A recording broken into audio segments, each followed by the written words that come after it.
Not even. All right, it is 6:30. Oh, Amy's here right on the dot. So I would like to call this meeting of the Mount Scottney School District Board to order on this Monday, December 1st, 2025 at 6:30 p.m. Hey, Nancy. And our first item would be changes, addition to the agenda. So do we have any changes or additions that we're making tonight? I do not have it.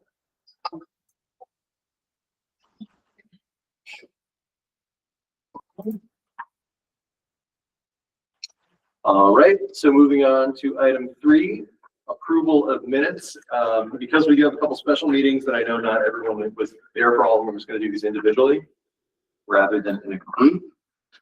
So let's start with the first one. I will take a motion to accept the minutes from the school board meeting on November 3rd, 2025. So moved. Second. All right. Any discussion? Look at these.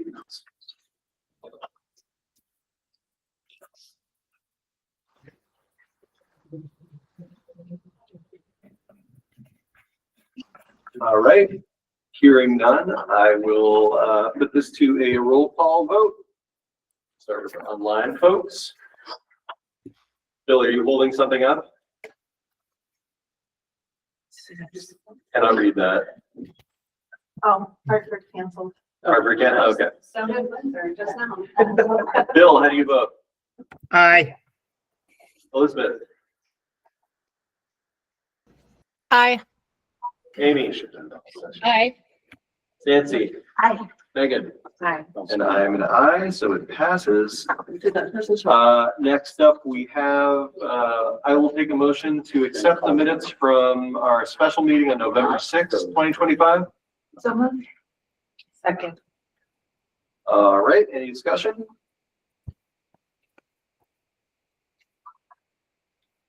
Okay, and I will take another roll call vote. Bill? Aye. Amy? Your volume's up, but I think you said abstain. You weren't there. Yep. Abstain. Thank you. Okay. Elizabeth? Aye. Nancy? Aye. Megan? Abstain. And I am an aye. That passes. Two directions. All right.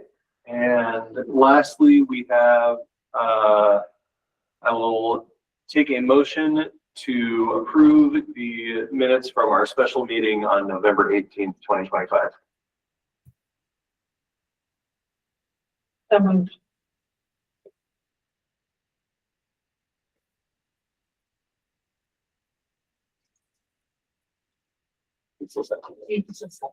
Second. All right. Any discussion?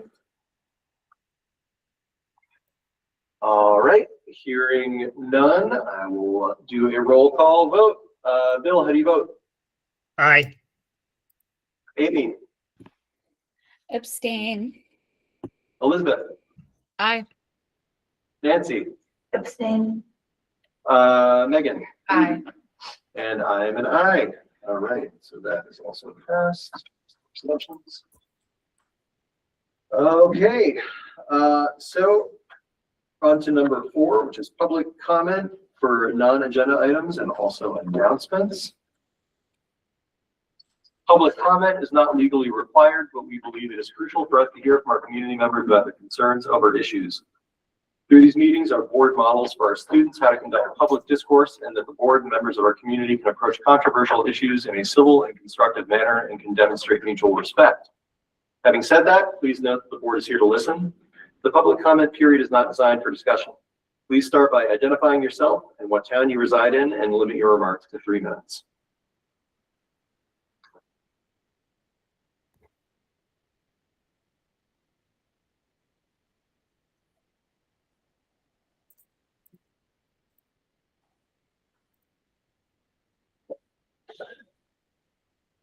So I think the only thing I would announce when I was at the musical this weekend, right?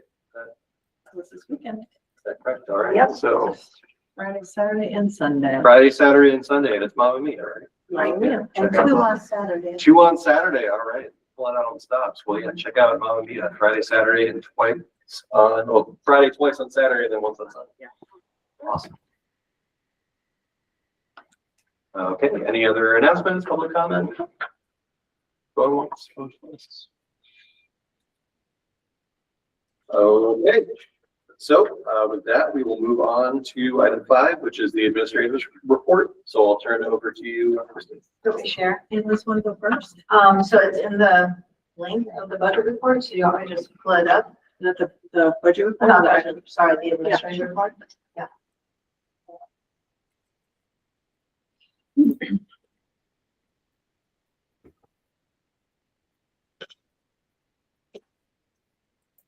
Should I take this off?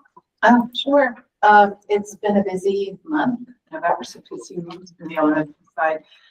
We had great participation at conferences, 89%. That number seems a little low to me, but when I looked at it grade-wise, it's really maybe 1 or 2 families per grade level. So it averaged out to 89%, which is wonderful. And a couple more did reschedule after, so probably a little bit higher than that. We had wonderful lunch for loved one right before the holiday break on Tuesday. 300 plus people. The student leadership team did an outstanding job. I've never seen kids get more excited about green aprons and clearing plates, but they did, and it was just nice to see them step up and help out and take care of the community. And we got some really great feedback from on social media and other places about how well it went. The kitchen staff was amazing, and lunch was really good. We're in preparation for the holiday concert. That is next Tuesday for the elementary, that Wednesday for middle. Concert Wednesday. Concert middle school, high school. Yeah. We all participated in a school behavior threat assessment training just before the break. We're in our second round of intervention. We're really targeting our K-3 instruction. I think some of the conversations that we're having is that we can't target everybody and take care of everybody all the time. We're spreading our resources really, really thin. So we purposely identified our students who are in the yellow, right on the cusp, hoping to help close that gap for them. And we're in our next 6 to 8 week cycle with that, some targeted intervention. So that's, we have not let go of support in 4th and 5th grade. It just looks a little differently. They have some larger groups versus the targeted instruction for the younger grades. And then we also this week started with title funds. We were able to offer tutoring services to kids after school. So we have 11 students registered for tutoring, take place after school, and staff who have signed up to do that. We have 90 hours of tutoring scheduled between now and February break. So hoping some of that targeted intervention and the tutoring will really help us start to close the gap. That is one of the priorities. And then just pictures of the turkey trot and the Thanksgiving feast and how hard everybody worked together. It was a really nice community event. In the middle school, we continue to celebrate our Students of the Month, and thank you to the PTO who donates $5 gift cards to our students. We added advisory of the month. That's a picture in the bottom of the advisory, having a celebration of the groups that are like really putting in a lot of effort and participation in their leader May slides and advisory activities. Each month are noted. That was actually last month. This month it was Miss Springer's classroom was the advisory of the month. And leading up to Thanksgiving, we did a Spirit Week, which included a door decorating contest. And shout out to our staff members at the SU office who came and assessed the doors, and Mr. Lord's advisory won an ice cream social for their door there, which the theme was "We're Stronger Together," and included a lot of fall woodland animals, so talking about their habits that they use, their 7 habits. Some of the monthly leadership activities that are going on. We every week have recyclers in the middle school. For the next 5 weeks, we have the 8th grade groups working on our advisory slides. We have a handful of students who are buddies in the elementary classes and hope to have a couple more for the 3rd quarter in January. Another leadership activity supported by Ms. Lawyer, our Lighthouse leader, was our students created a veterans wall of honor and had some of our local teachers and staff members on that wall, and a lot of students who have relatives who were veterans, are veterans, on the wall as well, which was really nice for everyone to write, like my uncle, my grandpa, my dad, Mr. Dower on there, dad on there, which was really nice. And we also have working on school and community culture, and students were also leading clubs once a month. So we have some chess club leaders, we have some board game leaders, and Dungeons and Dragon leaders. And so that happens at the first of the month, and that happened today. And so that was nice to see. Our upcoming fine arts, we have, like Tracy said, our concert next Wednesday, the 10th, for middle school and high school choir and band. We have our middle school theater performance in January. It's an afternoon performance. I don't know all the details of it yet, but it is happening on January 16th. More news to come. Our choir students participated in the recent Brattleboro High School District Festival, and our middle school students will lead up to a middle school band festival coming soon, and they've been practicing very hard for that. We have about 60% of families in attendance for our parent-teacher conferences, and we still have a lot of families reaching out and still having a couple more meetings. That felt pretty good. It's kind of a full and busy day for the teachers with a lot of meetings, but we're happy to have it. That's all for middle school. Excuse me. We also had a lot going on. We had our Salem, Massachusetts trip, which is part of Theo Amon's criminology class. Our NHS food drive was highly successful. The students donated through the Rotary. They're there filling it up. I didn't think him and Catherine could pull it off when they sent me a day off or weekend text asking about Norway. But it is underway and finances are being secured. We had a nice donation from the Burn Foundation. We had some meetings to figure out the rest of it, and that trip is going to take place. So thank you for supporting our wild ideas, which were a little bit last minute this year. I just want to highlight our cultural action team, which is led by Katie Rainey. I think I've mentioned her in a couple of minutes, but the shift she's made in the culture of the high school through this position and the ability that it gives her to get student feedback and hear what kids want to do.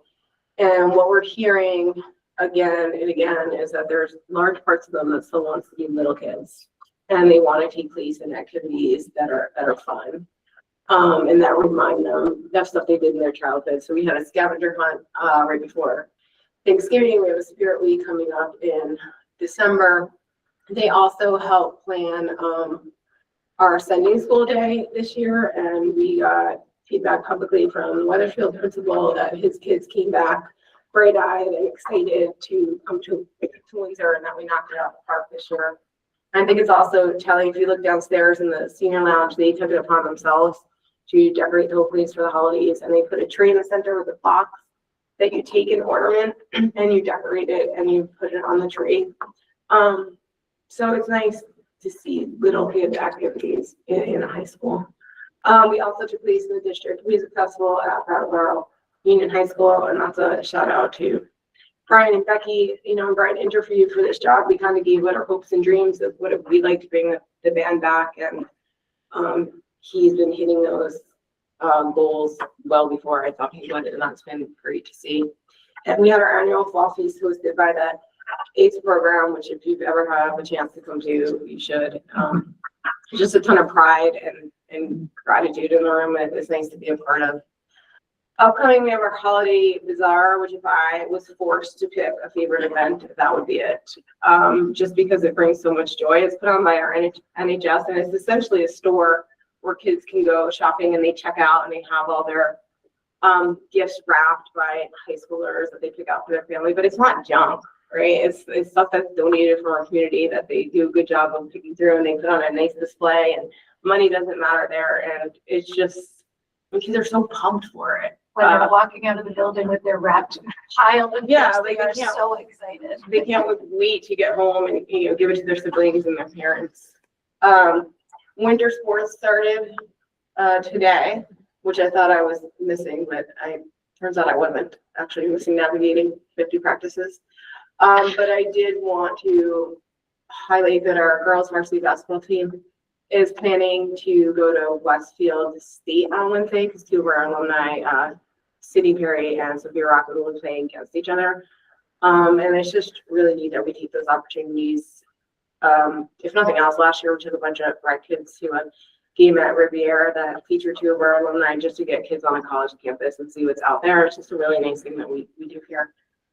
Mamma Mia, as I said, is this weekend, and we're excited about that.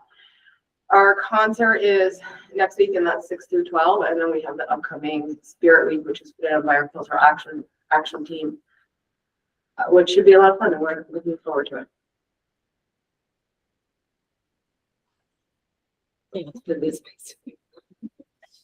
No, it's a very busy time, isn't it? So at Olive Ridge, we had a very successful Veterans Day performance where we had community members who come, and it's a chance for our student leaders to basically run the show.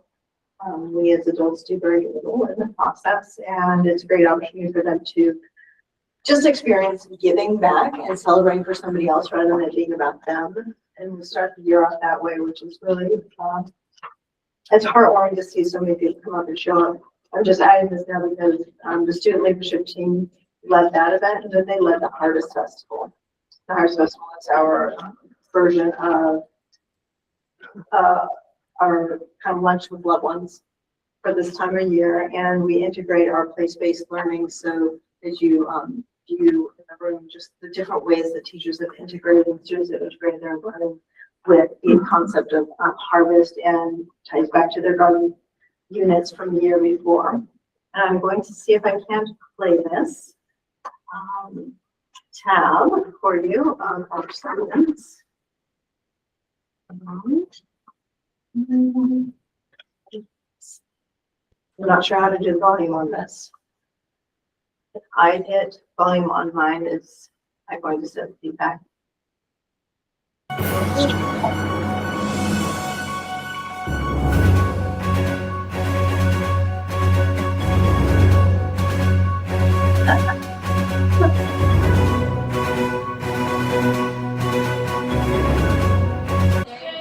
like being the co-MPD leader because I like helping kids. We can work to have our community together to show that we care. My favorite part of the Harvest Festival was sitting at the invisible table for the kids who didn't have a parent at the Harvest Festival. It's important to do things like the Harvest Festival to bring people together more and to help, make friends and stuff. We worked together on different ideas. We did a list of all the things we wanted to do, and then we did a vote on which drink had the most, yeah. And what did you end up doing? We ended up doing the milkshakes and chocolate and vanilla milkshakes. Because everyone liked milkshakes. The Harvest Festival was probably working with my best friend Avery and serving milkshakes and putting the orders in. It was just really fun. My strengths as a leader is to try to help people work together and stuff. Wait, hold on. What are your strengths as a leader? Probably making things happen like a bracelet song or something like that. What's your favorite part about being a leader? My favorite part about being a leader is helping people, and when they feel down, I like seeing them when they get up, or it makes me happy when I see someone happy. What do you think your strengths are as a leader? I really like to help people or get help when they feel sad or they get hurt. And it makes me feel happy when they're happy. I feel like that's a really strong thing that I do. To bring people closer together. And what's your favorite part of the Harvest Festival this year? Can I start that over? I like how the Harvest Fest, the people that are serving food take time out of their day. Question? Why do you think it's important to do events like the Harvest Festival? To remember good times. What was your favorite part of the Harvest Festival? Milkshakes. What about the milkshakes? They taste really good, and also I think I was working for them. It's important to do the community events because you can bring people together, and yeah. Anything about the food you do want to mention? The food is good food. Favorite part of being a leader? My favorite part of being a leader is you can stand up for people easier than not really being a leader, and you get to do special things really. No. My favorite part about the Harvest Festival is that you can serve the food and serve all the drinks and yeah. So why do you think it's important for us to have student leaders in the school? Probably because students want to like. Hello. Go ahead. Why do you think it's important for us to have student leaders in the school? Probably because students might want to share an idea and maybe make it happen. Why do you think it's important to do events like the Harvest Festival? It brings people together, and it's a chance to show your parents what you've been working on for like the school year, and also you can see kids from other classes, and you can see what work they've been doing. And for you as the leader of our student leadership team, what do you find is the best part of being a leader with that group? You get to put out your ideas and like make more things happen when you're the leader. What do you find challenging about being a leader of the group? Sometimes I get caught up in it, and it's like I have to remember to bring myself back in. Perfect. So as the leader of the student leadership group, you hear a lot of ideas. What are a couple of ideas that have been talked about in your group that you guys would like to change about the school? One of them might be adding more equipment and things to the field side because there's not that many things on it. And the second one is more whole school events, like not events, but like a whole school dodgeball game or capture the flag or whatever.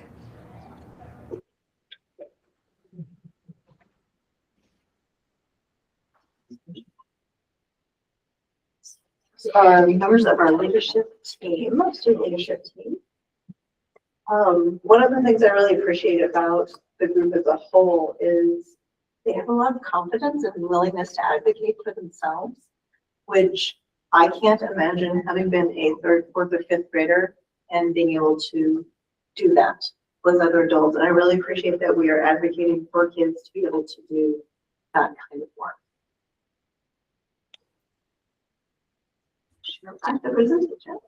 Jennifer, is this where you wanted me to say something, or? Oh, Alice, yes. I didn't know she were online. Go for it.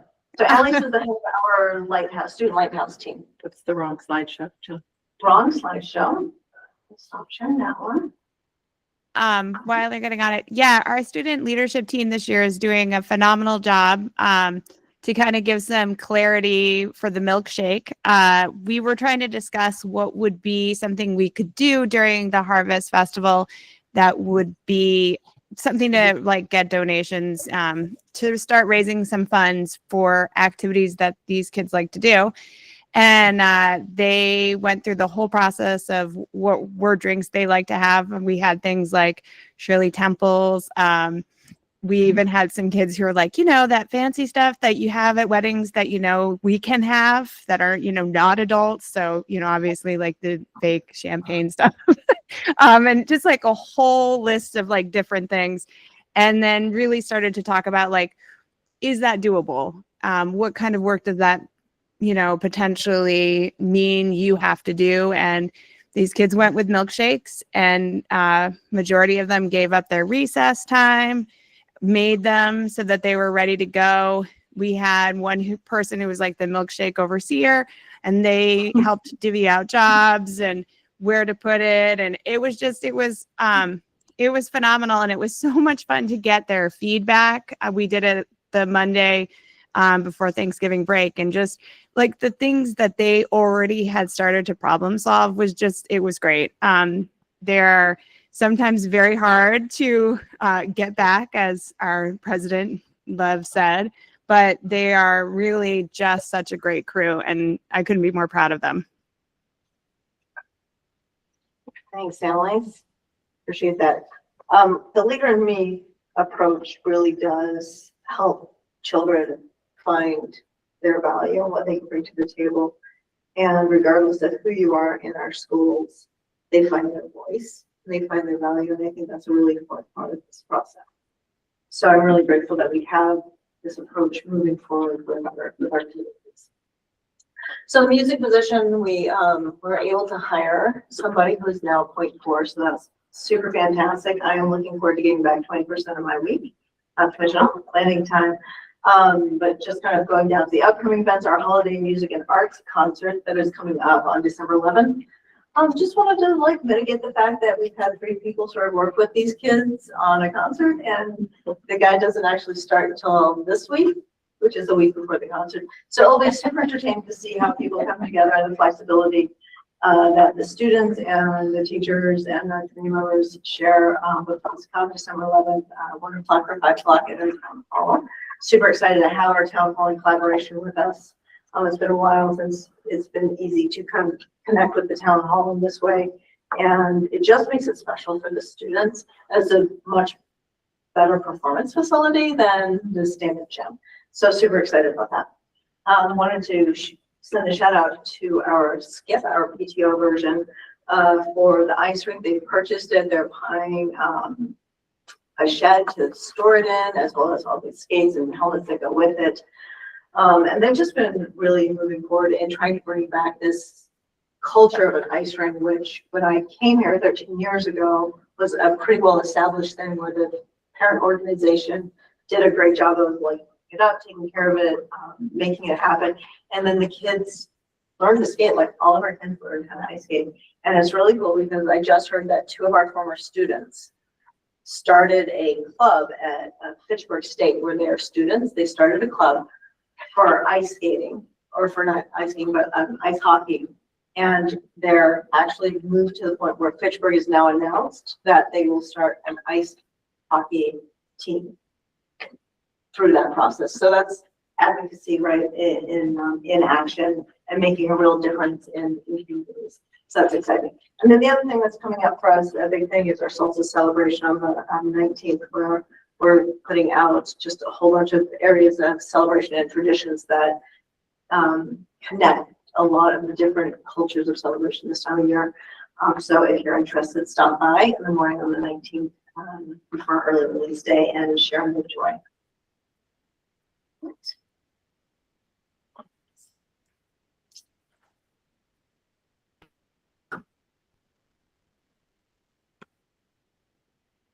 That's okay. I was trying. Let me just go.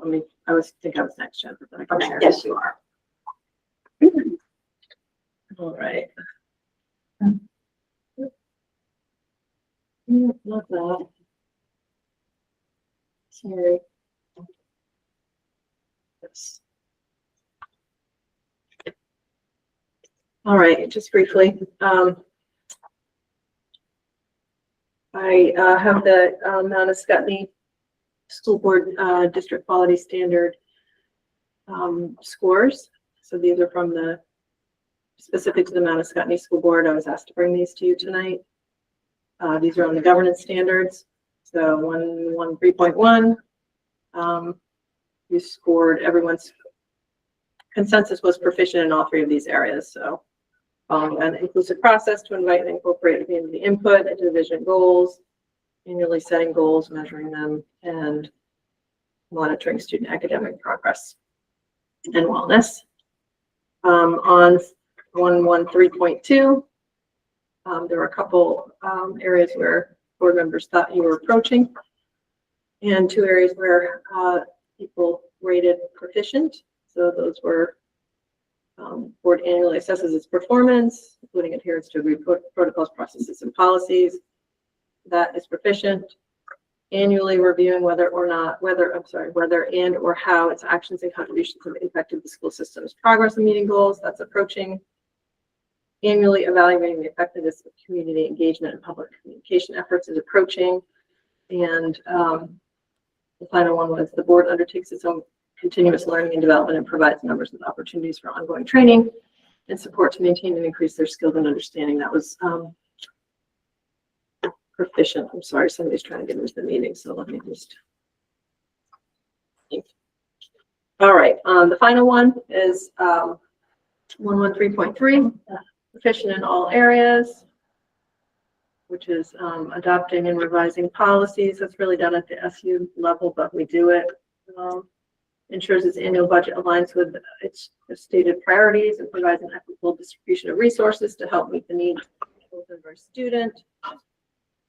The board ensures its members are aware of conditions set forth in negotiated agreements and contracts. Bill does a nice job communicating that with the board and the other negotiators. Ensures its members understand and comply with Vermont statutes and regulations relevant to board work and public education. Stays apprised of proposed legislation and policy making that may affect its school system and students, and maintains an ongoing relationship with locally elected officials. So proficient in all those areas, so pretty good. I was asked to reach out to the staff to see if there are any topics that they would like the board to be kind of in the know that they would like to discuss, and not necessarily tonight, but in the future. I had a question from a staff member about our the cell phone legislation. We have to have a policy by the end of this year. We're waiting on the AOE model policy to come out. I've heard it should be out in January, so we'll look at that and bring that to the board's attention. So that might answer that staff member's question. And then I got another email about funding to make sure the building is truly accessible to all. So we do have some curb cuts that need repair for sure. I know that Jim and his crew in the past have tried to patch them, and I know he has a plan for the spring to do so again, but that was something that was as well. Redistricting task force, I'm sure everybody's following. So the task force last meeting was November 20th. They went forward with the recommendation of cooperative education service areas, voluntary mergers as a core concept with mandatory regional cooperation. They talked about the five regional cooperative education service areas. Those are like BOCES, which we've talked about here before, and incentivizing districts to merge voluntarily over a longer timeline. So that report was due today. Sure, it was submitted.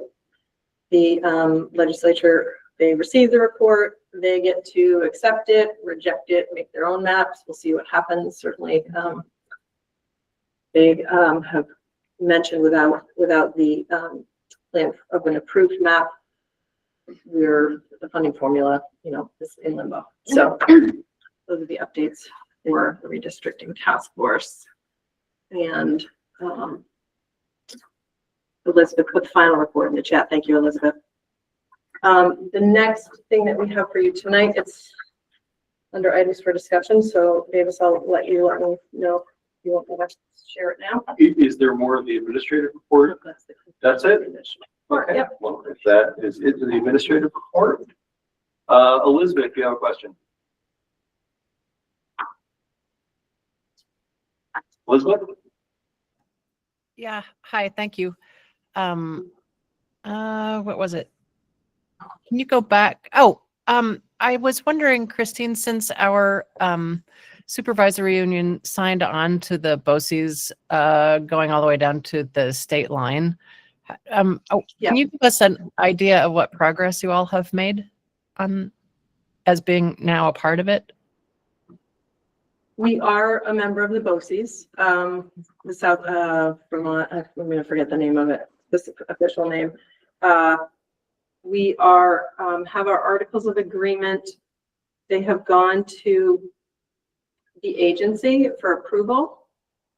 And once they're approved by the Agency of Education, will be an official BOCES, and the first official BOCES in the state.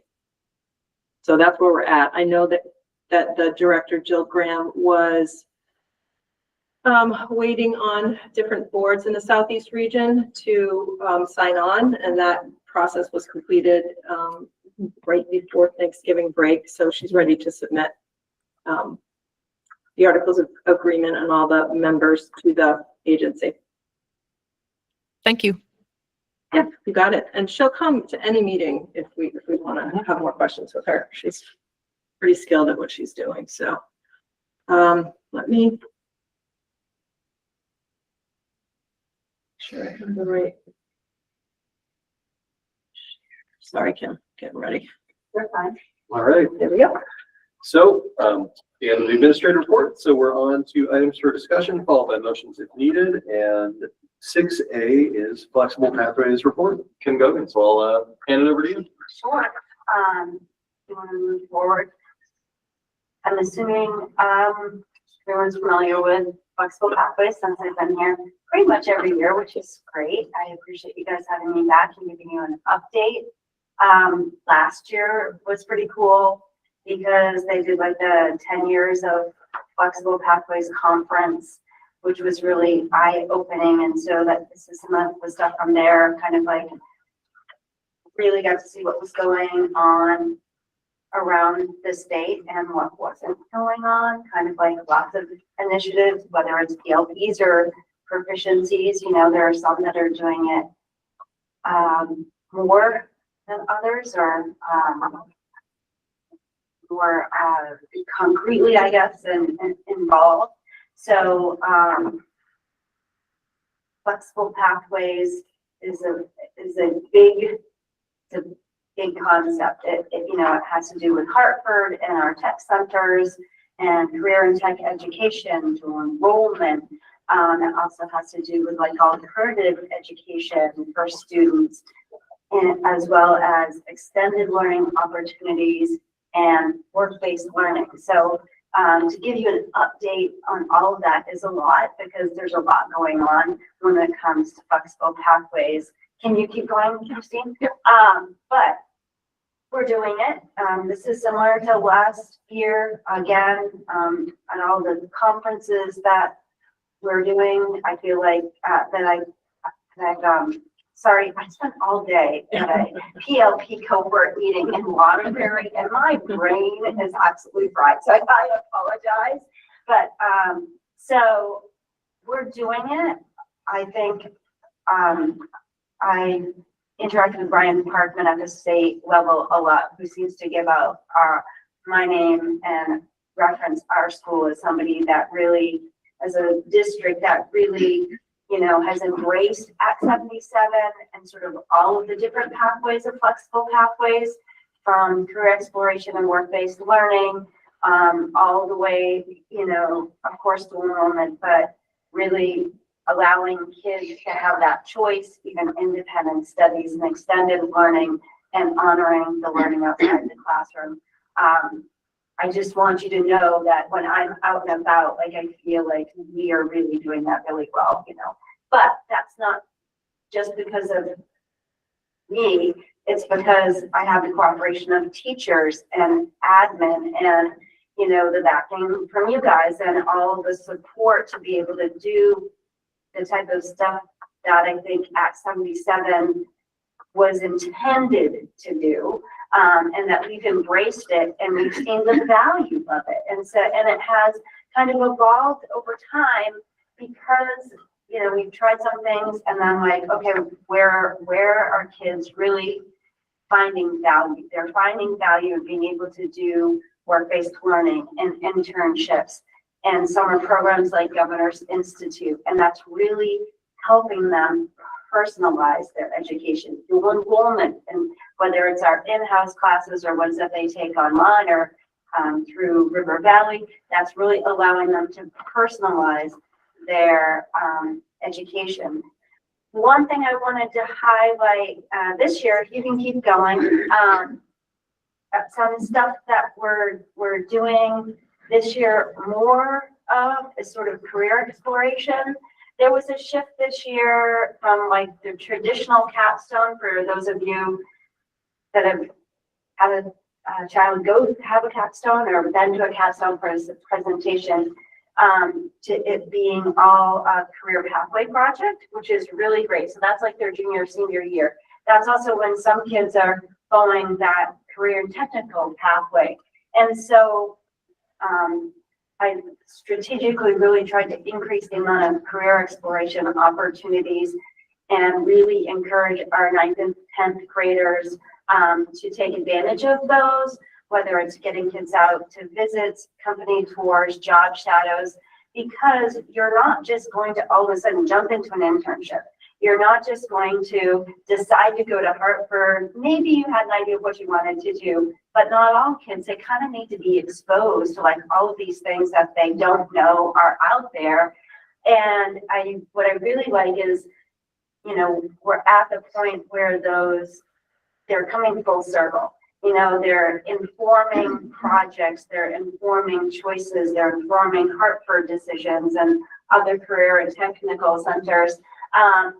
And we're able to sort of have kids sort of buy into the value of that and go on these things on a regular basis and get something out of it. They're not going just to get out of school. I can tell you that. I mean, maybe you're a few here and there, but they're really going to see what's out there and see what they can do.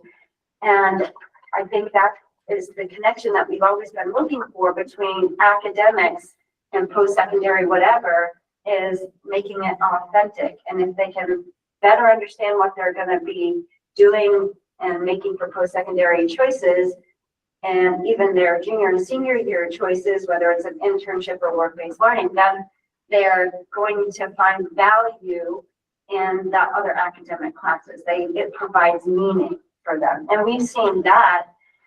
If you have gotten to know any of the students that go to the, you know, our career and tech centers, they get in those programs and they may have been struggling their freshman and sophomore year with their academics, and all of a sudden those in general, they don't seem to be struggling with them anymore, because all of a sudden they get it, why they need that degree, right? And so that career, that scaffolded sort of career exploration, introduction and exposure is something that I think that we need to build on more. I know Colleen, you and I have talked about it down into the middle school too, to prepare them for what we're really trying to drive home in 9th and 10th grade. You know, once they get to be, for a lot of kids, they're still exploring in 11th and 12th, but a lot of them, it's helped them figure it out.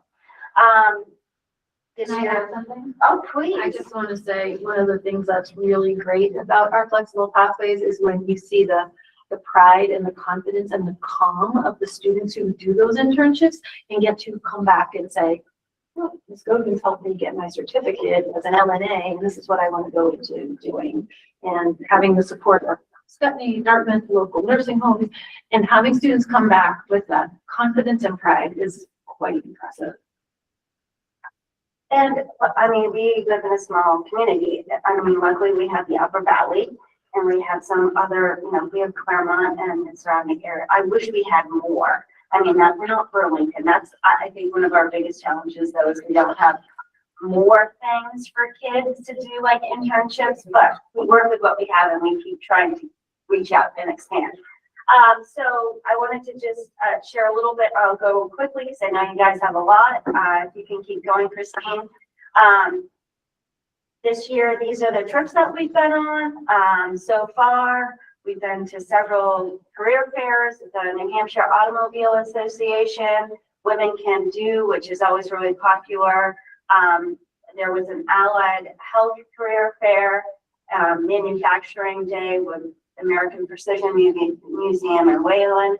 And then Dartmouth has really expanded sort of not just their sort of M&A and nursing exposure. Like they're now like really pushing like OT and PT and perioperative stuff and lab jobs and behavioral mental health. And so that it's not just like doctors and nurses, like the exploration that they're doing, that it's healthcare, but it's an area that we really haven't been going into this year. I'm super excited about it. And I just wanted to give 2 examples of students that I worked with as freshmen that are seniors now. And this is what I hope for. We have one young lady who was a freshman, came with me on a trip over to Sullivan County Health. We were just starting the relationship. Christine, if you remember a couple of years ago when Derek Burley came over, and then we went over, we took kids over, which we've done every year. And as she's a junior, senior, will be hopefully a senior soon and graduating this year is her plan. But like back into it, we've been able to, she was like, remember that place that we went to? And, you know, I really liked them and what they offered. And they offer an LNA program that you don't have to pay for. I mean, that's an expensive program for kids. It's about $1,800. So to be able to get a job as an aide, work in the healthcare field, get your LNA, also because of the amount of learning that and training they have to do and the learning with the LNA, we're able to help the student get credits towards graduation. She's going to end up with about 3.5 credits from her job, but it's a work-based learning. It's not just a job. She's learning and being trained, and it's hands-on, and it's ongoing training along with an intense LMA class.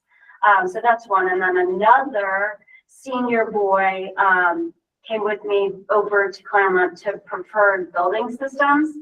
And as a sophomore, applied to Hartford. He didn't get in at first to the building trades. And so was like, I don't know what I'm going to do. And we had said, well, maybe we can do like build an internship over at PBS. But then he was waitlisted and got in. And now he's in the building trades as a senior, which is great. But he came to me and he's like, remember when we went on that tour and I met that guy and he said when I turned 18, I could think about getting a job here, you know, and I could do it before graduation as I was 18. Do you still have his name? Because I turned 18 yesterday.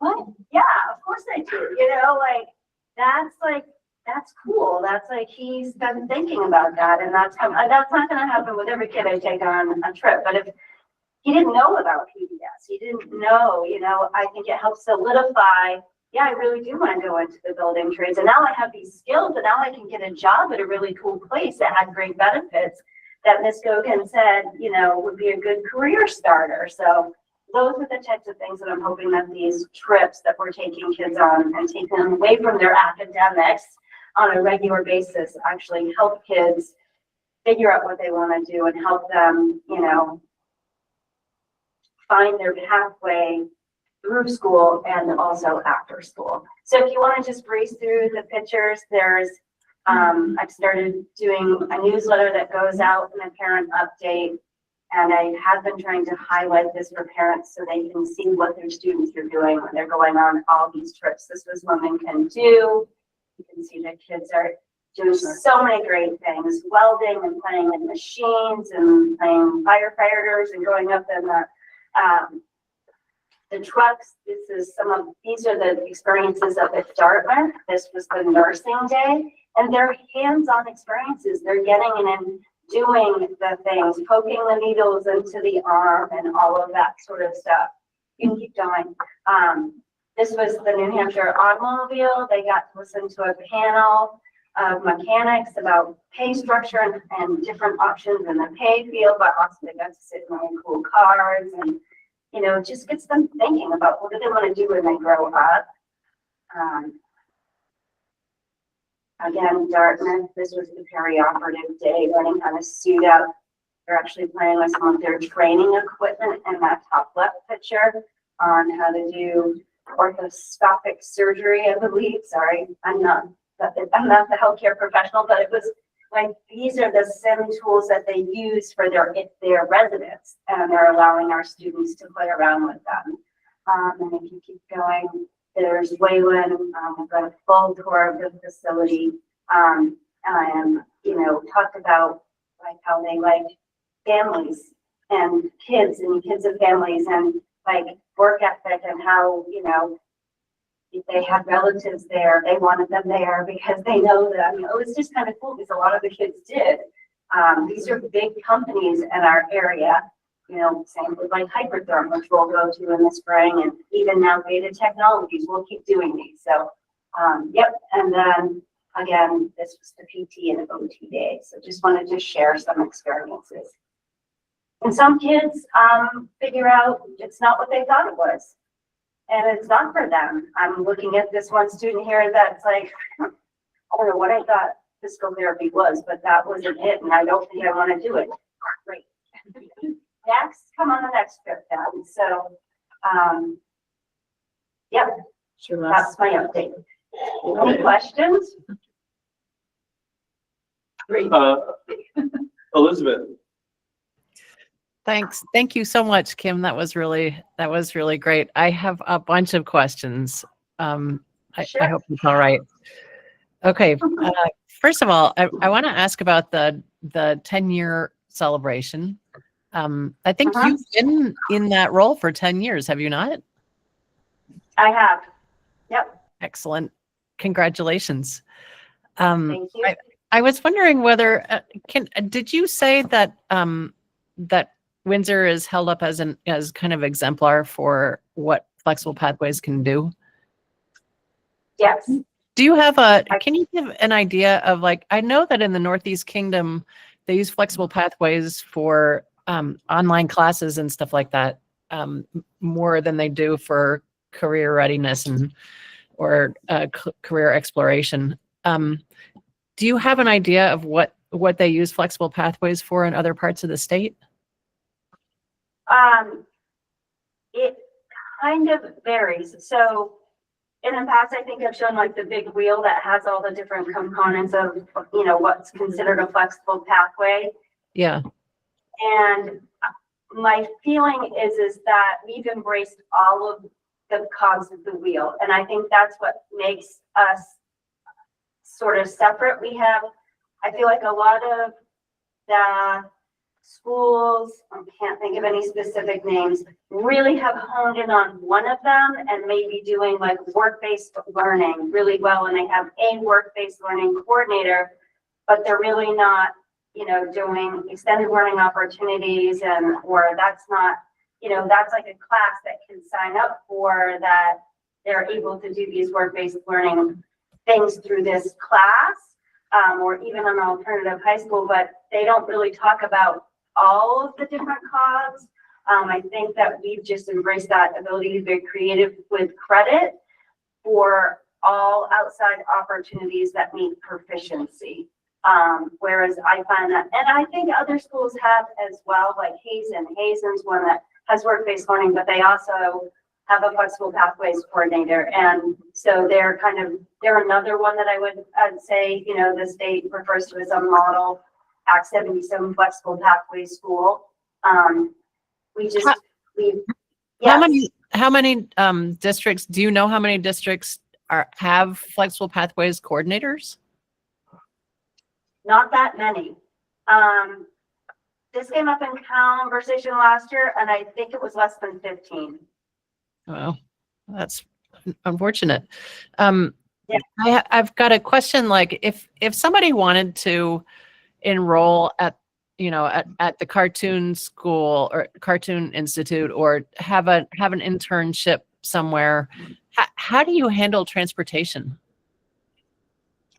I don't handle transportation. So it's up to the student to figure it out? Well, I mean, I think that I would help navigate transportation. In the past, more help the student figure that piece out. I mean, that's not something I alone can personally provide. We tried that once with a student that we 1 year driving these kids to these things, and that's all I ended up doing, and not some Yeah, of course. Yeah.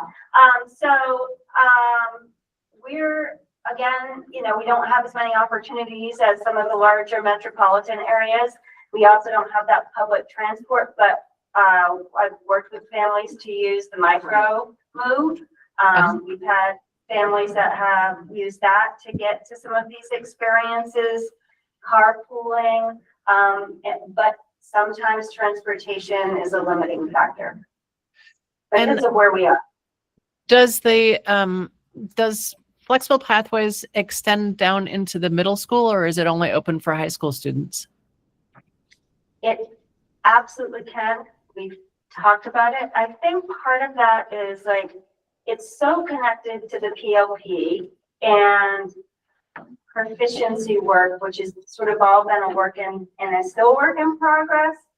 You've got to figure out what you want that. I think sort of the PLP components of the student sort of profile piece of where career exploration would fall at the middle school makes the most sense. I think some of the other like flexible pathways options like dual enrollment, obviously not. Even extended learning opportunities really have to be, and work-based learning, kids have to be ready for them. And I think that's why just inherently we see kids doing more of them as juniors and seniors. I mean, work-based learning, they have to be able to have a job, right? Same with internships. There's also age requirements and even pre-apprenticeships in Vermont and our neighbor New Hampshire. So the things that we can do that are age appropriate with middle school is really sort of beefing up that career exploration piece, so that they are sort of growing into those other things.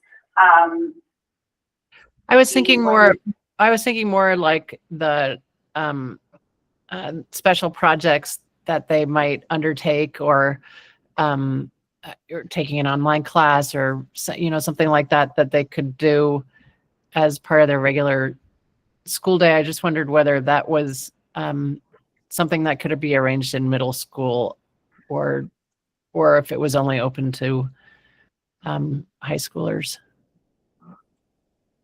I would say it's open to middle school. We've talked about passion projects. I think Colleen and I have had a conversation.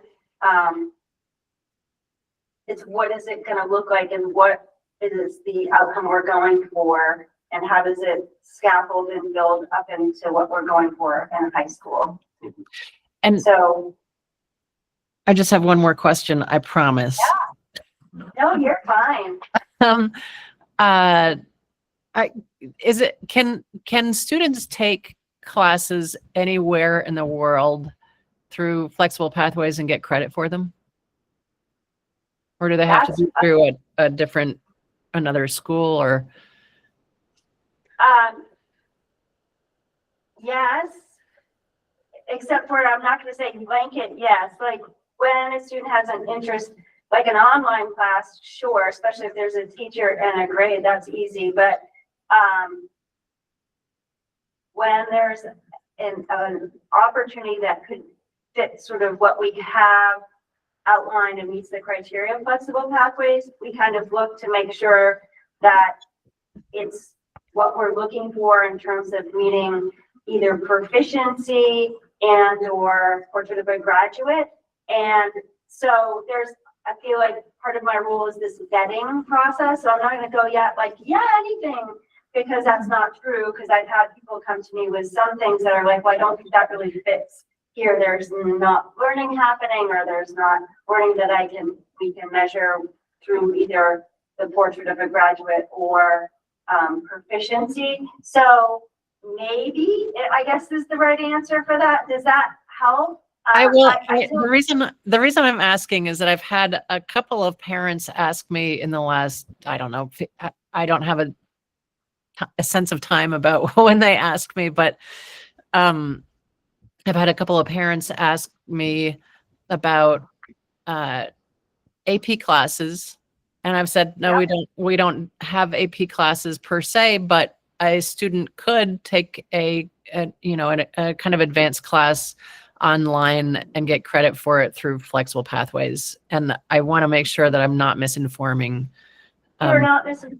In fact, the platform that we've used, I want to say at least for the last 6 years for the option of online learning, primarily has been at Options, which is an Edmentum product, and they offer AP classes. And we have had multiple students who want that AP opportunity take the AP classes through Edmentum.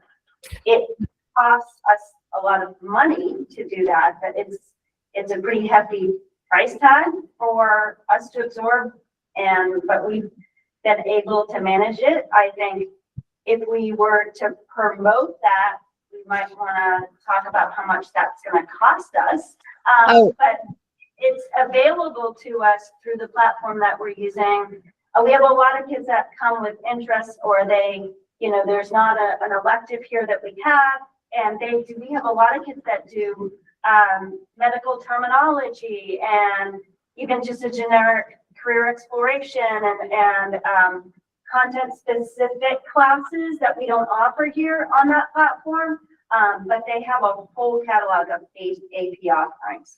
I guess what I was wondering is not specifically how to get access to AP classes, but more like if a student wanted to go and take a class at, I don't know, Dartmouth, or they wanted to take a class at the Art Institute of Chicago, theoretically, could they do that and get credit at Windsor through flexible pathways? Yes, theoretically.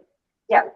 Okay. I mean, that's also part of the reason why I have wrote multiple burn grants to have that additional fund to help access some of those opportunities. And we have had kids that have gone out. A few years ago, we had a student take a summer class at Stanford Law to go a summer law class. So yes, and we have had students do it, and we have a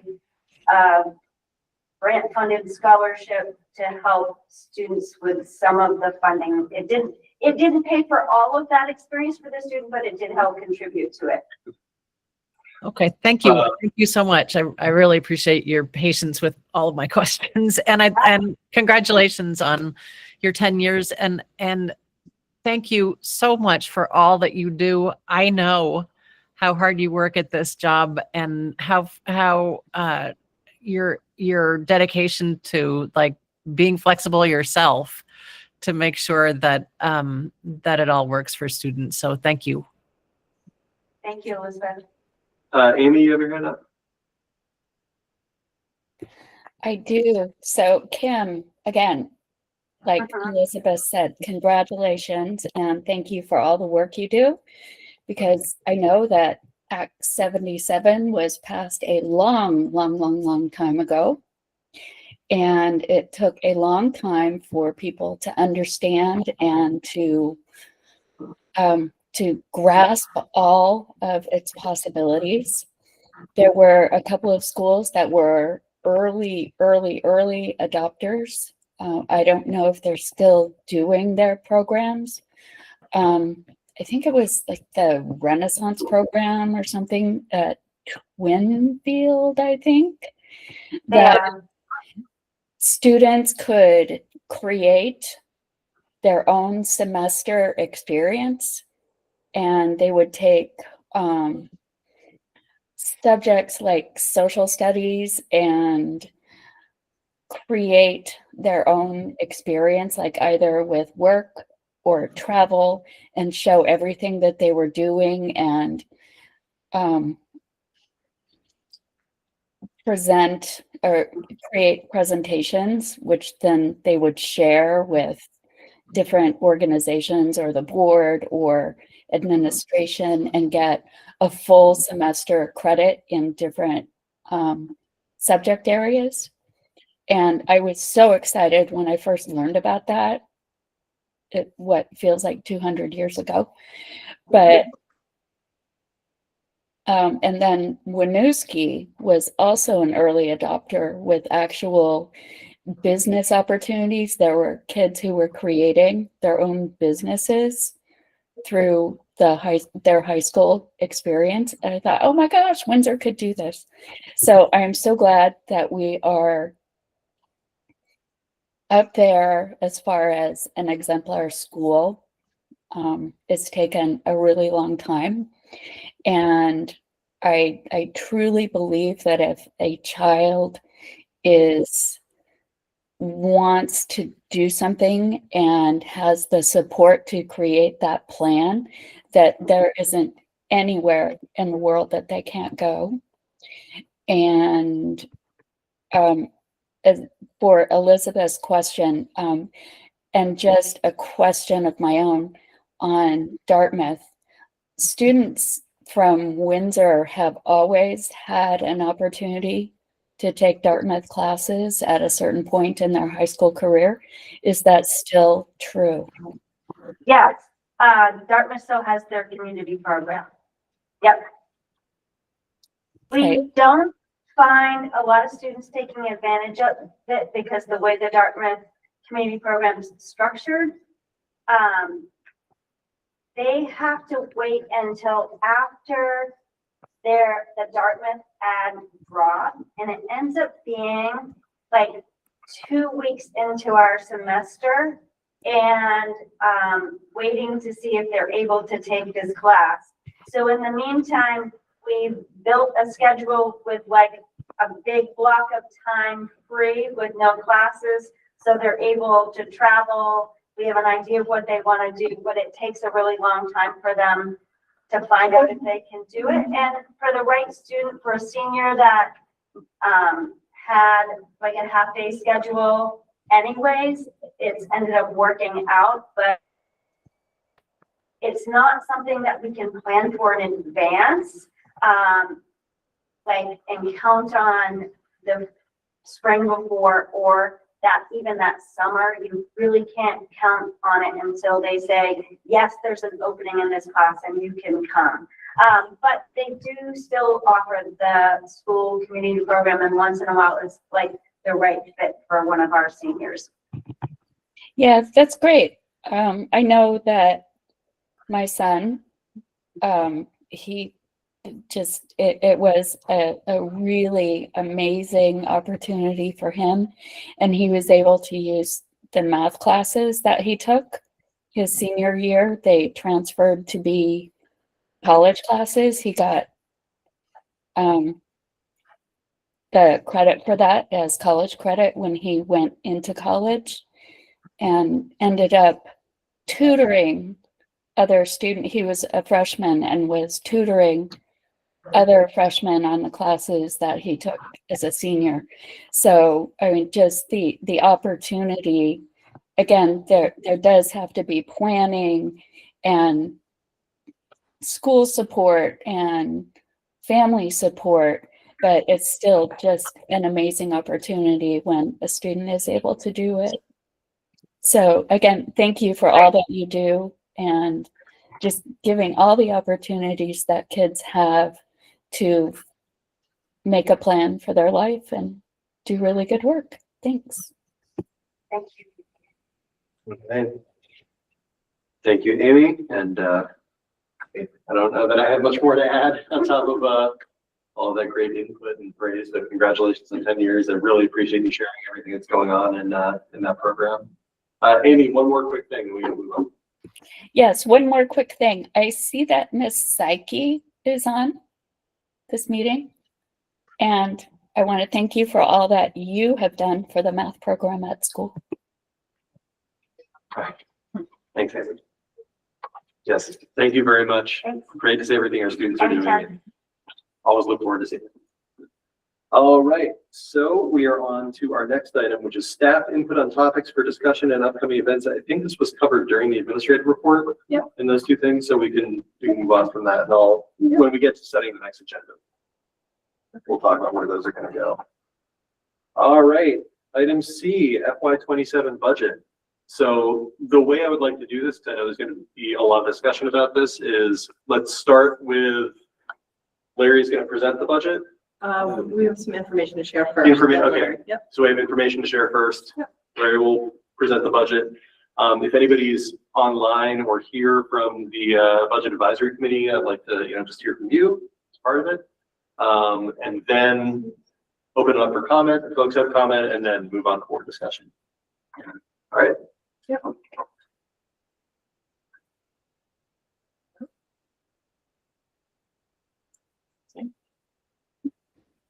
Here we go. Okay, I'm gonna start because there were some questions about Act 73 that I was asked to follow up on. So I'm gonna start there and then turn it over to the administrators. So there was a question about class size minimums still going into effect if the legislature fails to choose a map. And the information that we were able to find was yes, they do. They're still a part of the law with or without the new statewide map and go into effect on July 1, 2026 for each Vermont public school, including each career technical center. We've linked the section of the law where that is stated as well for people. Sorry, there's some little transitions on here. Our class size minimums a 3-year average. No, class size minimums are not a 3-year average. Schools must meet the class size minimums over 3 consecutive school years to be in compliance. We did meet with, Larry and I met with the deputy secretary specifically to ask this question, and she informed us that the Agency of Education will have a data collection method starting in the fall to measure whether schools are in compliance or not with this law. So that was the answer to that question. In fact, there was something in the superintendent update this past week for people that are interested in being on that committee to help develop that data collection process. So they will be measuring whether schools are in compliance starting in the fall. I'm sorry, I'm too fast. Our class size minimums based on the average for the school district or the school came up at the last meeting. And the answer to that question is they are going to affect for each Vermont public school, including career and tech centers. They're not an average across the district. The next question was about content area. Are content area classes exempt? They are not exempt from the law. The law states the following and only the following exempt from Act 73 class size minimums. So that's pre-kindergarten, kindergarten, career and tech education, flexible pathways, terminal courses, advanced placement courses, courses that require specialized equipment, and driver's education classes shall be excluded from the class size minimum requirements in the subdivision. Small group services for the purpose of providing special education, supplemental or targeted academic intervention or English learner instruction shall also be excluded from the requirement. And there was confusion because on the AOE website, it did list content area classes as exempt. When we spoke to people at the agency, they realized that that was a mistake and it has since been removed from the AOE website. It caused a lot of confusion. I think this is the last one. Is there ever an instance where content area classes can be below the minimum? And yes, an individual class may fall below the minimum as long as it is counted by the same content area section to average the class size minimum. So you could have a math class at the high school level with 12, as long as you had another one that would offset that to make the average 18. That makes sense. And I'm gonna turn it over to Kate now. What are the impacts on our budget? The reductions would include 1 elementary teaching position at ABS, 3 high school teaching positions, and 1 unfilled middle school math science position. What has driven our budgets this year in our high school priorities? I mean, You just heard that presentation from Kim. Our high school priorities have always been opportunities for students, and we take a lot of pride in that. What would that impact be? I think Windsor right now, our biggest problem is our lack of advertising, because we're the land of opportunity here. We don't have cuts. We have students who are going to be in that play next week with the technical week with the 4 shows and still playing a winter sport. As you know, schools in Vermont are pretty much classified by where they fall in their sports division with their size. And we fall in D3, but we're actually one of the smaller D3s, correct, Larry? Yeah. And that makes a difference when we're talking about like comparing to like a Fellows Falls, who's also a D3, but they have about 90 more students than us. And that makes a difference in staffing. But what Windsor is not lacking is all that we're able to do. Our size actually works in our favor, so we're able to turn on a dime. We offer a lot here. I work with the area schools, and I go visit their schools to see what they have that maybe we need or what we can have to offer them. And we have our IDL program, which is an in-house program that runs 2 periods a day for kids who maybe were in danger of not graduating, but they aren't someone who's interested in the tech center that would be able to remain next year. We have our travel opportunities internationally, domestically, and even locally through our March intensives and our flexible pathways are second to none. They're just so plentiful. Our science fair is the best in the state, and I will tell that to anyone who asks and anyone who's ever been to it. We just excel. We excel at finding opportunities for kids that aren't there. You know, they're not coming to us to the tech center, they're too young to go there, and they can't get an internship. We sat this year in the cafeteria, me, Jen Townsend, and Jim Taft, and we figured out how to get small engine repair to comply with our insurance and get it right here, and it was up in 3 days.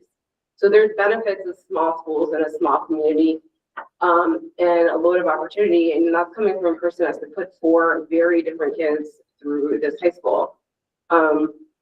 One wants the CDL, one wants something to do with Park and Recs, one wants to be a chiropractor, and one wants to be both a veterinarian and a tattoo artist. And I think when they're able to provide what all those kids need, and the answer is yes. And this is coming from a person whose largest concern when I settled here, as someone who went to private school my whole life and grew up 10 minutes outside New York City, will my kids be able to have opportunities here? And will they be able to compete? You know, whatever, I'm from a large Irish family. Will they be able to compete with my cousin's kids? And the answer is yes. We offer that solid foundation here through many different ways. And I think where we lack is our advertising. And I know I'd like to think it's because everyone in our Windsor High School has their sleeves rolled up and is working hard every day. And we're missing out on the flashy stuff. I've heard kind of loud and clear, called to other schools. You know, our size does limit us to the fact that we can offer one language in person. That is a fact. That is true about Fellows Falls. They offer one in person. I think Springfield offers 2. I called another undisclosed high school who said, don't quote me on this, but that is where we're going to have to make cuts because we can't sustain offering the amount of languages that we do right now. We just have a lot to offer, and I've heard kind of loud and clear through this process that AP classes are something that people want to see. And so we're going to look at the model that Lebanon does, or I think Mascoma, where their RBCC classes and their AP classes are one and the same. See if we could bring that here. We're going to try and offer an AP chemistry course right here. I will work as hard as I can to offer what it is that people want, and I believe my staff will too. This budget was really hard to do because we know that it had to be financially. The first thing is it had to comply with the law. That is that is Christine's job. That's my job to create something that complies with the law and to also be financially responsible to the people of Windsor and West Windsor. And that's really hard right now because there's so many things that are out of our control in terms of rising costs. And what will be the impacts of this? I'm not going to say, hey, there's going to be no impacts. We're going to continue with that hedge. That's not true. We'll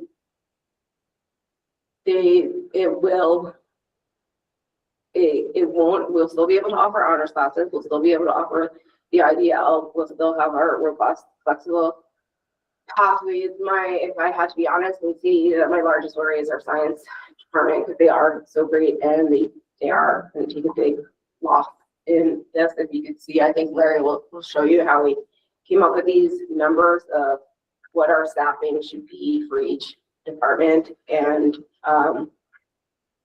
the science is really down to the wire and they don't have a lot of flexibility in offering, like they would have to be stipend to teach our VCC classes. They're really impacted. Will we lose ground with how far we've come with our math intervention? I don't know. We're really lucky. A K-12, a pre-K-12 model has a lot of benefits, and one of them through this process is that we are going to be able to do a more thoughtful sharing of teachers and services at middle school and high school to hopefully keep those things. And that's kind of all the thoughts that went into planning this. It was hard because this is confidential information. You're impacting people's lives. So you have this responsibility to community, and you have to do this in a little bit of isolation because you can't let that information out. But then when you have to share it, there are going to be other eyes that pick up on something that maybe I didn't see. Yes, and I'm open to that feedback. But do I feel confident that what is going to be presented complies with the law, is financially responsible to our community, and will continue to offer all the opportunities that I think you saw tonight? Like I swear I didn't plan to have Kim at this meeting, but man, I was thankful.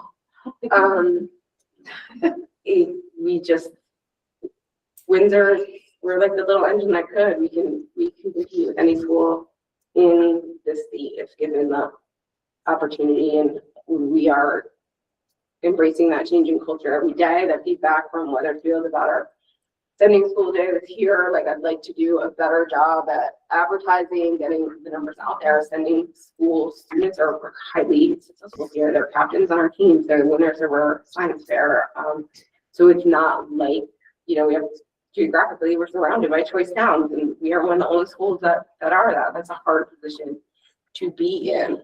But I'm super proud of Windsor and welcome any feedback.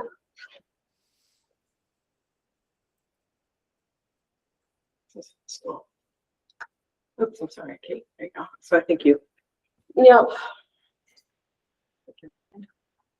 middle school. Yeah, so I would just like to say, like, the priorities for the middle school budget, first of all, is, like Kate said, the benefit of being a K-12 school is that for middle schoolers, having them watch what high schoolers are doing and seeing that everybody is working so hard to give students the opportunities and they know what's coming next is a real motivator for our middle schoolers. And so that's one of my favorite parts about it, because the kids know that Ms. Ryan is supporting what's happening in the high school for kids to follow the path they want. In the middle school, my priorities are, first, number one, academic support and intervention for our students, following compliance with the law and asking us to have minimum classroom sizes of 16 in the middle school. We're easily at 16 and up to 22 in our 6 different sections for the majority of the time. If we don't really go below 15 or 16 ever. So what's most important to me is that we have all the positions to fill and that all the students who need support in their ELA and math are getting it. Then our social emotional support, having more of that on my team this year, maintaining the needs that students have who come up with different struggles, with in the moment struggles or over the years struggles, keeping what they need in place as they come up through elementary school and helping them have that all the way through high school if that is what they need, maintaining those social emotional supports. And our SEIs, we have 2.5 SEIs that are shared between our high school and middle school, 2.5 positions. The other priorities, which are much less than those first two, are our student activities as we work on our Leader in Me initiatives. Our staff is more vocal about getting our students even more involved, having more opportunities, getting those Hartford career field trips, doing more of that, collaborating with our Weathersfield and Heartland principals, and looking at different ideas that they get to see, making sure all of our students have similar opportunities, having enrichment and building the school culture and those fun activities and those spirit weeks and those leadership things for our students and putting some money into the budget for that. And then having as a SU-wide goal of school and community engagement opportunities where our students do leadership presentations, we invite people in to share a meal. Those are important to us, but again, those last two are so little in our budget priorities compared to those first two. One of the things in the middle school is that we do have one position that never got filled this year, and looking through our class sizes and our numbers, it does not appear that we have to fill that for all of our middle school classes to be covered. That one position that never got fully filled. That's all I have for our middle school. So Jennifer and I collaborated for the elementary portion of the budget. I think what's tricky about budgeting is always finding the balance between kind of being responsible and then thinking about all the things that we wish for our kids that will build that, as Kate was saying, that solid foundation. I really think the elementary is that solid foundation. And when we put that in place for kids, they just continue to grow through the years. So our focus are those family and community engagement opportunities. I think getting parents to partner with us in learning is one of the biggest gifts we can give the students, right? When their families see what we're doing and they can support us and learning can continue at home, it does it so that budget supports that. Our intervention, which I talk about a lot, I just believe it's critical for our kids. We have a substantial number of students that need intervention at a really young age. And we've got to be able to meet those needs for that foundation to stay strong. This budget supports maintaining our current level of intervention for our younger students. This year we have been fortunate that our I think it's MLL now, or is it multi-language learners? The name seems to change a lot. The multi-language learners is English as a second language, English language learners, all the other acronyms that are used for.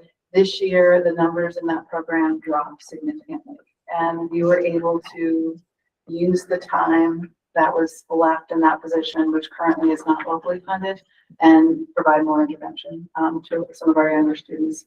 And in this year's budget, we're looking to maintain that, to continue and have that person in the budget to support the articulation of that. We're able to access a lot more. We have more than 52% of our students that are looking for intervention services, and that's critical for the elementary.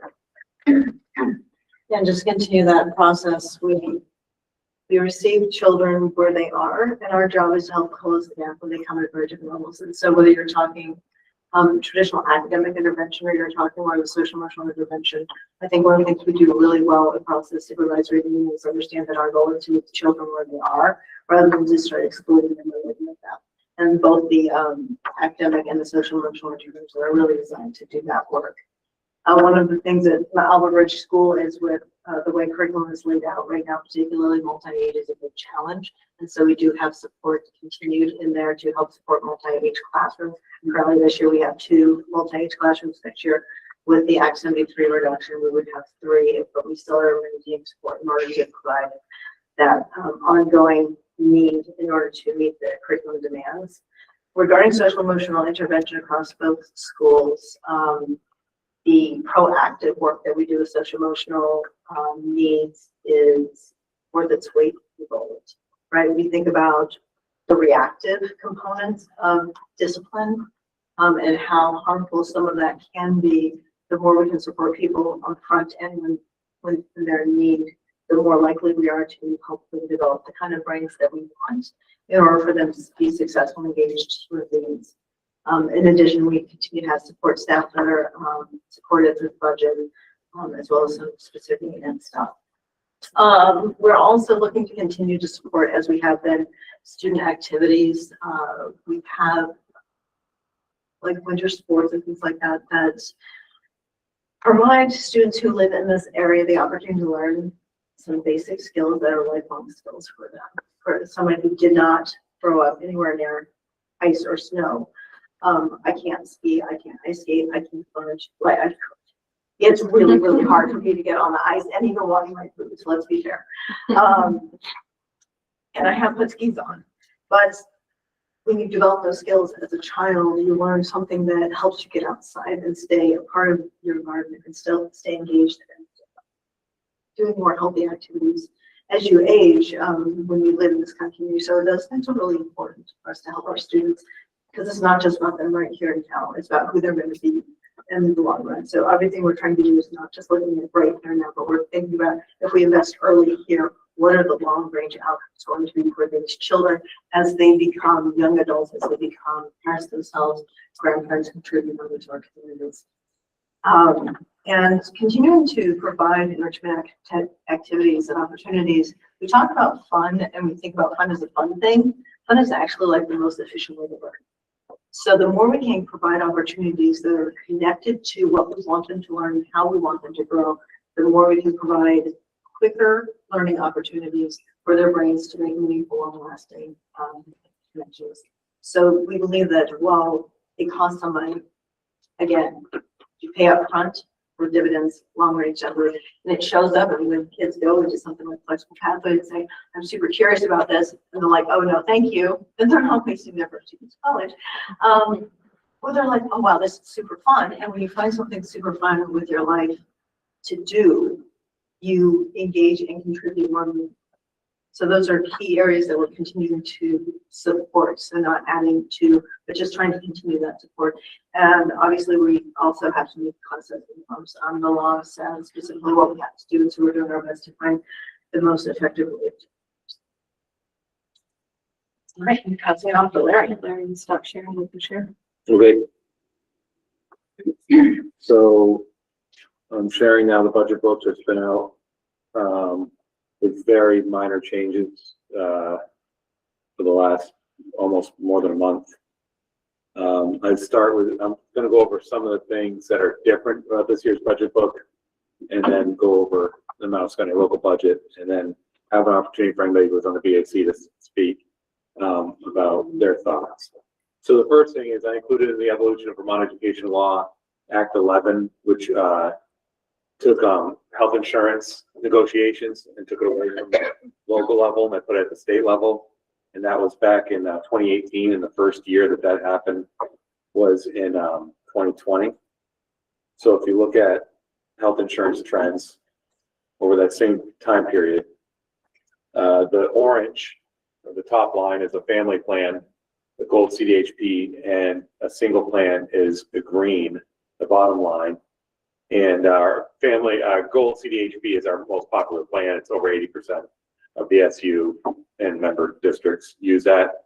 This cost is shared 80% by the SU or district and 20% by the employee. So you can see prior to Act 11, a family plan cost $21,000, and now it's $43,920. A single plan was $7,726.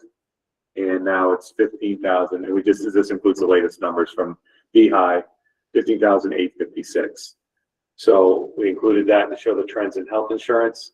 Another thing I wanted to go over was something that came out of the BAC was they wanted to see, it's kind of confusing the way we talk about enrollment, particularly at Mount Scotney School District, because you're not a K-8, you're a K-12, and the budget, as far as the Vermont Uniform Chart of Accounts, requires me to report out K-6 and 7-12, and we tend to think in K-5, 6-8, and 9-12 because that's the way we're broken out across the SU.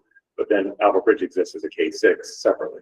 So in order to, as these questions came back from the BAC, I thought that the best thing to do it in the budget book was simply show it both ways. So the top one shows it by the Vermont Uniform Chart of Accounts, and I broke out Windsor School by K-6 and 7-12, and you can see the enrollment there. In Albert Bridge, you can see the enrollment at the red at the bottom as a K-6 because they do not exist 7-12. And then the enrollments by the grade bands, and it's really hard to see because you see a lot of colors merging. The top one is your Mount Scotney School District pre-K-12, everybody together. It was 648 in 2014-15, and 24-25, it's 648. So it's changed a little bit based on the schools, but it's basically the same. And for example, this includes pre-K because that's the way we're broken out. And that's the way taxes are levied. 68 for Albert Bridge, 217 Windsor pre-K 5, 117 Windsor 6-8, high school 246, and there is your 648 total. That is different than last year. Now into the general fund. So including all the Act 73 reductions that's been laid out, the budget is up with that change 6.3%. Okay, so as we go down, and you can see, I'm not going to go, this is available online, but as you go piece by piece, you can see expenditures by location. There's that 6.3% we discussed. And then as you go down here, I think this is something that was added last year. I also added it at the other school districts. If you notice the blue, that's your local budget. So that's K-12. That is everything broken out that is not assessments. Okay, so the green is special education. The orange is not special education at the SU. That's transportation. That's the business office. That's IT. That's everything else that the business office does. And the superintendent, curriculum, DEI, everything is the orange. The purple, that little sliver, is your early childhood, which is about 2% of your dollar. And then a little under 2% of your dollar is food service, that little yellow line. Now, I just want to compare it real quick. One of the things that came up was how it's a little easier as far as moving staff around in a K-12 building than it is at a K-8 building, and the costs associated with that, because just picking Weathersfield, because that was the first one I clicked on. But look at their dollar. Remember how Mount Scotney had a much bigger blue? Because you control the whole match, K-12. And since Weathersfield's K-8, that's all they can really control.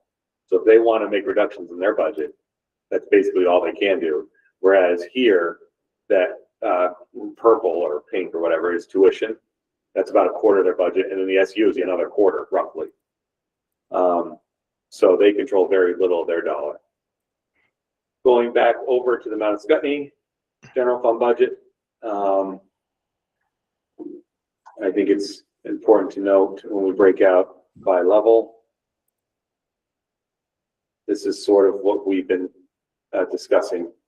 You can see pre-K is up minor because at the SU it's basically a flat budget. The ECP program. Elementary is up. Secondary, which is where most of the reductions occurred, is down. Location-wide, which is basically your assessments and other location-wide things, buildings and grounds, for example, is up. And so that makes the entire budget up 6.32%. We had a BAC, which we have not historically had amount of spending. The first year was last year. It was a much bigger BAC this year. We had many more people on it. So my role with that committee is a little different than it is at Weathersfield. And with this committee, I'm basically the deliverer of information. And so as people email me throughout the weeks in between meetings, I find the information and I get it out to them. And if it's something that Christine and I feel should go in the budget book, like those enrollment trends, we add it into the budget book. That is the 30,000 foot view of the budget. Is anybody here from the BAC that would like to speak or not speak to the budget? By all means. Budget advisory committee too. Yes, I'm sorry. I use acronyms like educators use acronyms in the military. Yeah. I'm here. I thought everyone was coming, so I Me hope too. there's more people online. So I was going to say that the actual BAC committee process was pretty frustrating because we didn't really know what we were doing. I think it stands for Budget Advisory Committee, but we didn't really advise anything, I felt like at the time. And we mostly asked for a lot of information and made Larry do a lot of work. So thank you, Larry. But sitting here and listening to the principal's presentations, I feel like we actually were really listened to, and I just want to say thank you. I feel like all of our questions were addressed in these presentations. Kate especially got really specific with things that I personally asked. I really appreciate it. One of my questions during this process was we were kind of just shown a budget that was already complete, and it was like, here's the budget. We're like, okay. And it didn't really tell us any information. So one of the questions I had asked was well, what do we need to add to the budget? What do we need to take away? How does this reflect what we want, what the principals want? And I asked, is there anything we're not able to offer due to money that other schools are offering, for to be equitable? So I think a lot of that was answered, and I think Kate answered a lot of that specifically, and some of the other principals answered that. But I think if it's going to happen next year, it would be nice if it happened first of all earlier in the year, not just 2 meetings at the end where we don't really have time to that information. Earlier when the budgets are actually being put together, and maybe have more of an understanding of what our roles are as committee members. Because it was mostly just us being really ignorant and asking a lot of questions. And there's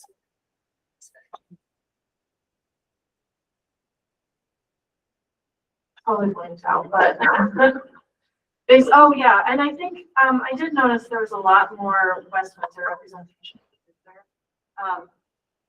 I don't know why that is. I don't know if it was just there wasn't as much of a push on the Windsor side to get people in. As a West Windsor resident, I felt overrepresented, which is okay, I guess, but I think, it should be more of a fair representation. I don't think that should necessarily be less people. I think it, I'm not sure why it happened that way, but it'd be a better. I appreciate you talking about how it did look like, and I took some notes about how we improved that process. I think one thing we got mentioned is this, oddly to me, this is a new thing for this district, not having the budget advisory committee, I think, before 2 years ago. So I think looking at some of our neighboring towns and seeing how they've done it, which I'm sure you gone through. Liz brings up some good points, and I mentioned this at the last meeting.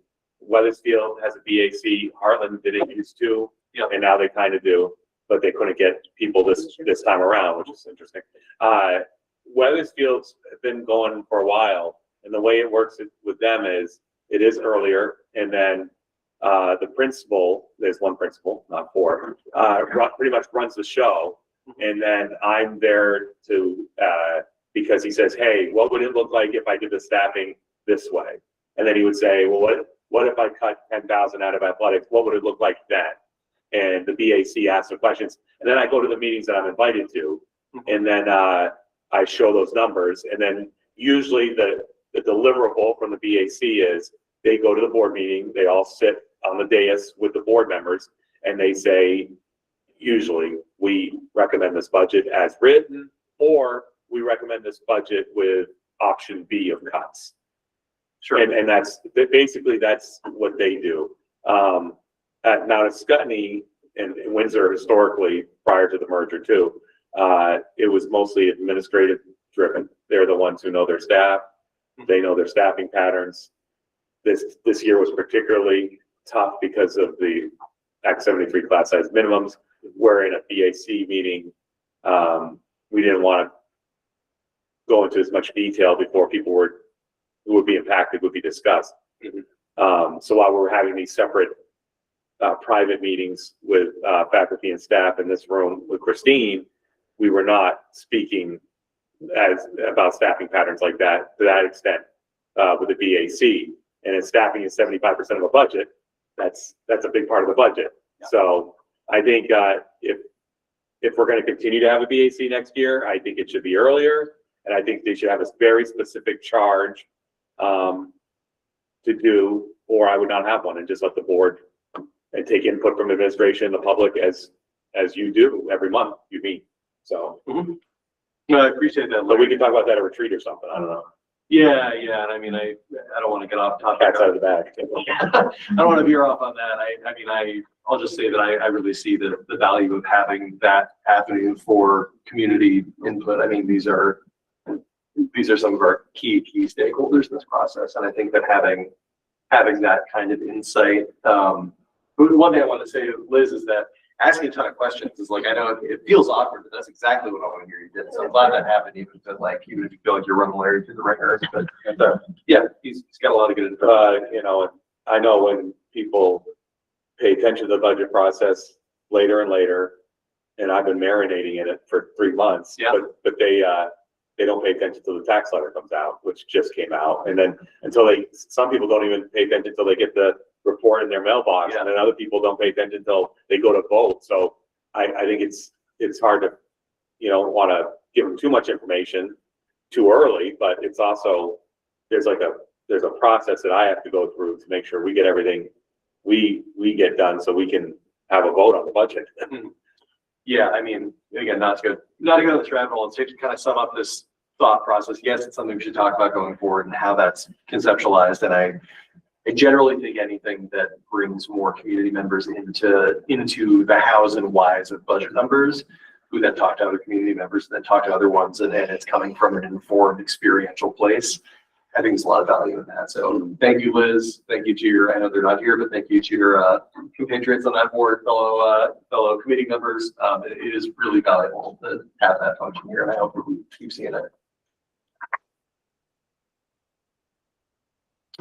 So I think we've made it to, before we do board conversation, I mean, if there is any comment, if anybody who's online or here has wants to make a comment, now's the time. Kim? Hi. My name is Kim Green Johnson. I was at the last meeting, but everybody here may not know. I attended the previous meeting as a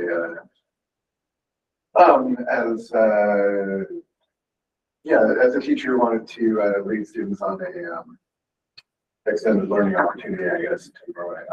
But today I'm here as a teacher. I'm also vice president of the union, but in my other life as a teacher at Windsor High School,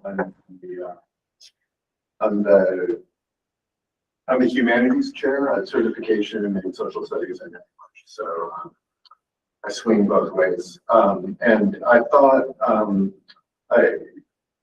really happy to be here. Superintendent Bourne and Ms. Ryan have been kind enough to include Catherine and myself in like the number of meetings, and so we sort of know where things are going. But the budget presentation, in its very nature, needs to be somewhat anonymous. And I'm not going to talk about names, but like I do want to point out some of the, like, before you make a decision about budget and stuff like that, some of the specific impacts that budget cuts would have. In the previous meeting a month ago, the administrators were presenting some of the STAR data, I think it was, the improvement in reading skills and all that kind of stuff, right? Student improvement in classes, or student improvement in, or student academic achievement that has come about through the classes that they've taken. Right? So I thought I'd address that a little bit. The proposed budget for FY27 recommends that English teaching staff at the high school be cut from 4 positions to 2.5. The way the curriculum is laid out now is there is an English 9 requirement. English 9 is where students are introduced to different genres: novel, short stories, essay writing, drama, poetry, nonfiction. And that's kind of a requirement. Sophomore year is currently World Lit, which introduces students to literature from a variety of places. The previous years it had been Latin America and Africa and Russia and then Asia. That leaves the junior and senior year open for students to take electives. Right? With a reduction in staff from 4 to 2.5, that means that the number of those electives that juniors and seniors are taking or will be able to take will be reduced. These electives, right, and I just want you to sort of bear in mind, which of these do you think we should cut? Creative writing, poetry, mythology, film studies, literature and artistic expression, sci-fi, fantasy and horror, the literature of war, sports literature, graphic novels, or of love, romance and literature. That includes works by people like Jane Austen, Oscar Wilde, and stuff like that.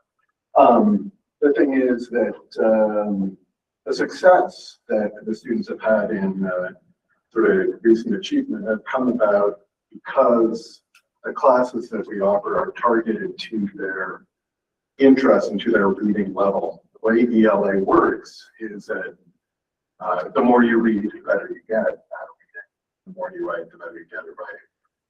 But you're not going to get struggling readers to improve their reading by giving them Dostoevsky.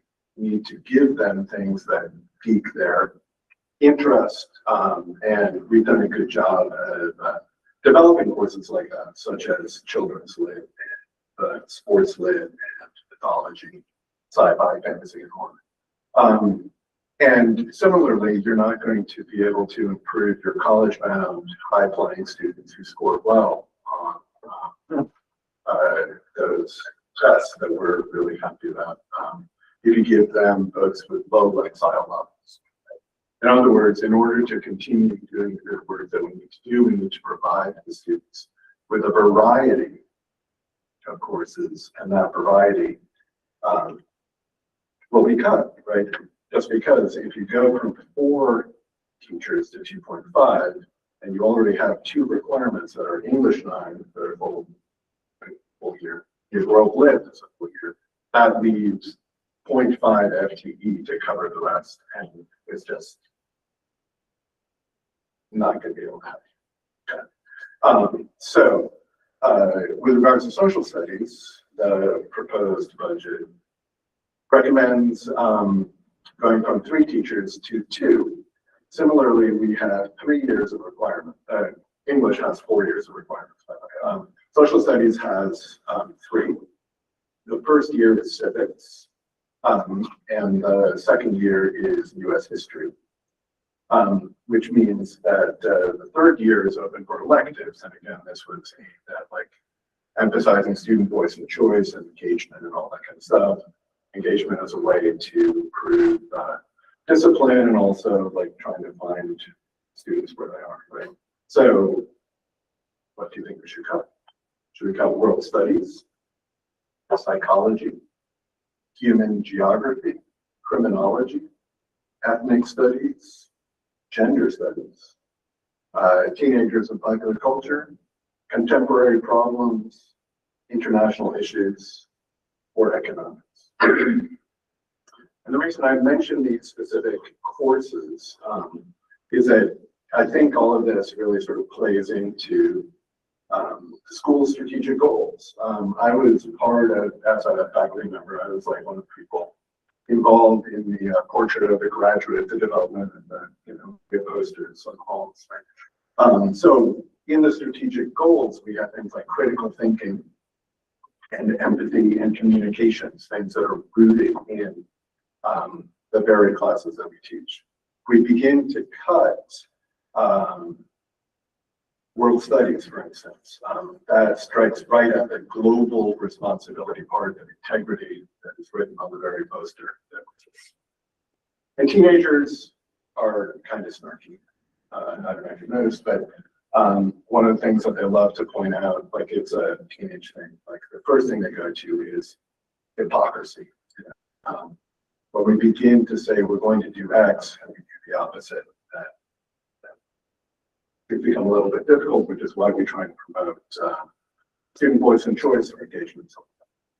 With regards to ELA classes, they speak, I mean, there are 2 things that we test for, right? In a NEEP and STAR and stuff like that, it's math and it's reading, right? With regards to the strategic goals, we have communication as one of our 5 kind of portrait of a graduate things, right? I think that universally speaks for itself.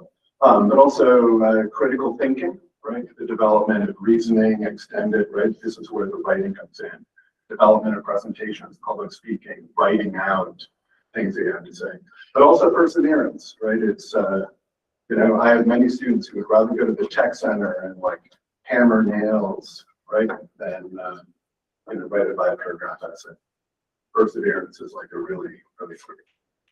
But even more than that, if you want to keep improving the test scores, you need to engage with students, and in order to engage with students, you need to have the courses that speak to them, or we're not going to continue to see improvements.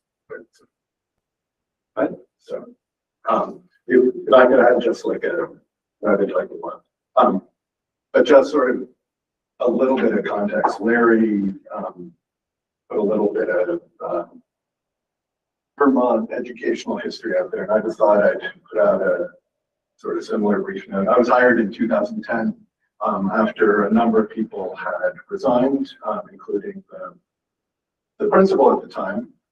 NCLB, No Child Left Behind, was in effect, and Windsor had been designated a failing school.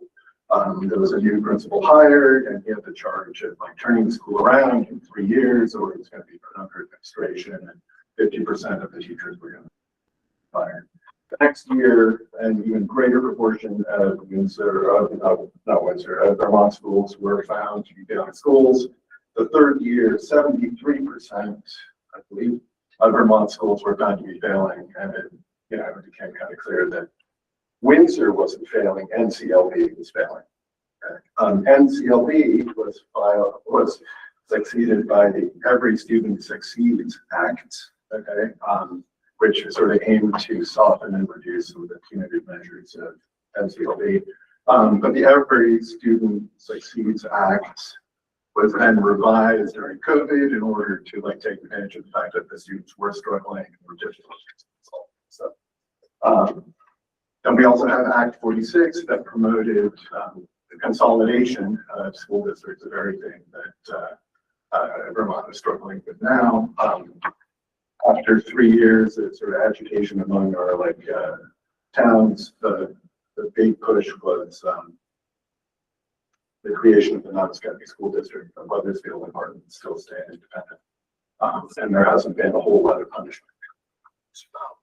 So Act 46 may have been passed, but it has also passed. We now have Act 73, and just to wrap up, it's not, I'm not trying to tell you what to do, but speaking as an historian, I just want to point out that state mandated top-down, legislatively driven,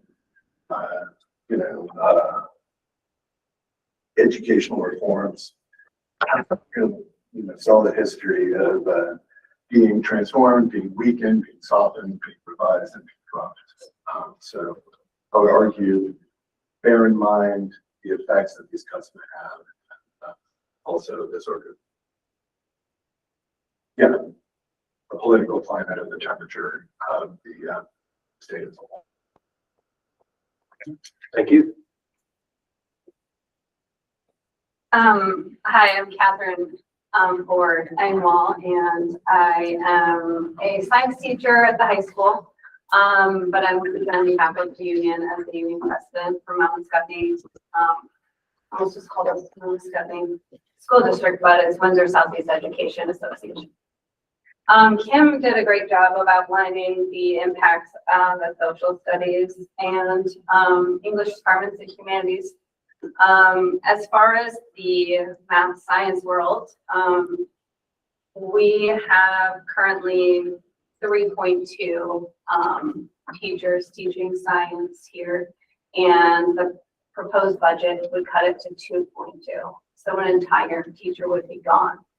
What the impact of that would be is we'd lose our BCC class, which is something that offers 4 college credits. And I know there's a lot of talk about the EP classes being lacking at the school, and then it gets under my skin because we offer something better than AP courses, and I'm sure you've heard this as the board. These are how many classes do we have? 4 different, 5. It depends on how you count them, but we have some in the English department, in the math department, in the science department, and in the social studies department that are college classes. They do not have to pass a test and then hope that those credits transfer. They are classes that are at accredited universities, RVCC. So that's a major thing that I find really troubling, that the option would be to step in for that, and that's just not how a school should be funded. It should be funded by having the opportunities available for the students with the staffing appropriate. We have 3.5 credits required by the students, and for 2 teachers to somehow cover all of that, I find impossible. As far as the math department, we currently have 4 math teachers, and the proposed budget puts it down to 2.5. On the proposal, they are trying to hold on to honors algebra, but it's all going to come down to numbers. If there aren't enough students, or if there are, too many students that need a lower level of algebra, it's going to end up affecting something. Honors geometry, honors algebra 2. What Kim didn't point out is we have English intensive from 9th grade, and also World Lit intensive that are on the chopping block as well. As far as the science department, we have all kinds of electives that would be possibly not offered. Unsettling science, Mythbusters, forensic science, marine biology, which went to Mexico last year. So do we alternate these classes? It comes down to what the students would like, and it's going to make for a much less desirable school to go to have all of the electives offered. And so with declining enrollment, I wonder how many tuition students we will be losing with these choices. Another thing that Kim, no offense to Kim, but did not mention is ASL, right? And the ASL is not just, I'm not even sure if it counts as an English credit, but it is a language credit. It's not exactly foreign, but we've already lost our French program here, which was a really painful thing. I know that we had declining enrollment in that area, but when that teacher left, we did not fill it. We tried to fill it, to be fair, but it did not get filled, and then it was not on the next budget. So that's another place that the students will lose choice. They will be forced to take Spanish, and I love Spanish, but I'm not every student, so that seems painful to me. One thing that we were celebrating, and Kim pointed this out as well, was the STAR scores, and a big part of that was Tammy Psyche specifically working so hard in small groups with students, and we already are seeing the impact of her moving positions to accommodate vacancies that have arisen in the middle of the year. And that is something we were celebrating, and it was really hard for me to sit here through the celebration knowing that it was changing. And I know many people that have had students grow through that program, and so I find that very painful to accept.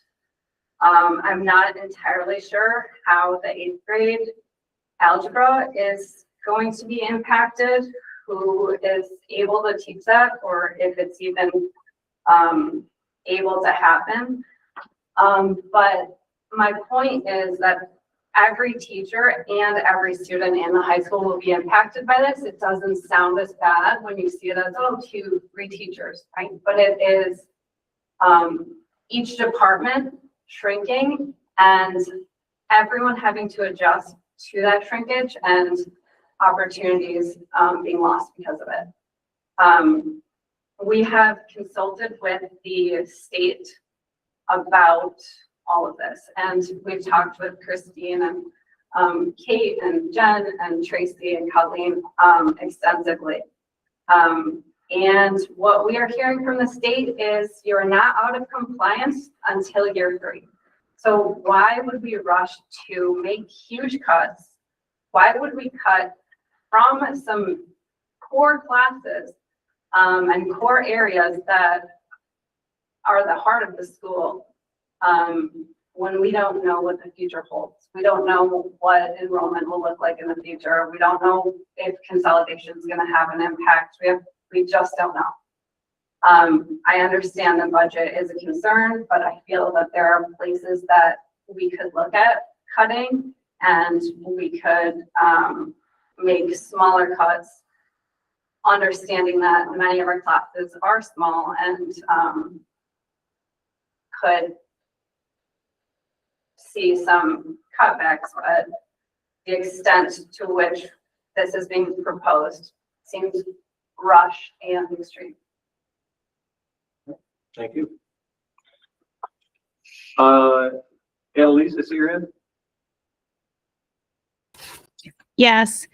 Hey, the first thing I just want to say is this is a hard subject to discuss, and it's a hard thing to do. And so I recognize the work that everybody put in to make the budget, and that I know nobody made them without thought or value to the people who hold those positions, just because I do know many of you that are there, and I just know you guys as caring people.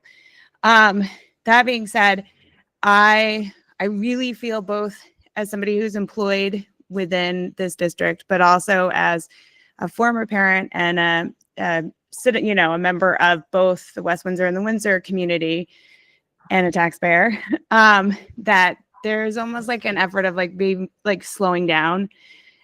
Just even today, this afternoon at 5 p.m., Vermont Public released an article stating, that Phil Scott's already projecting that we're going to have a 12% tax increase this incoming year.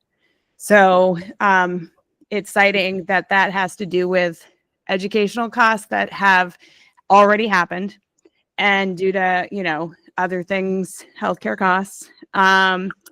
But so my point being is that like we're already going to have facing an increase.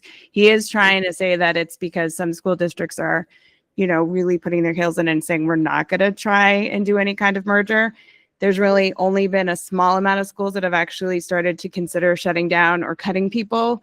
But they're in school districts that were already having these discussions.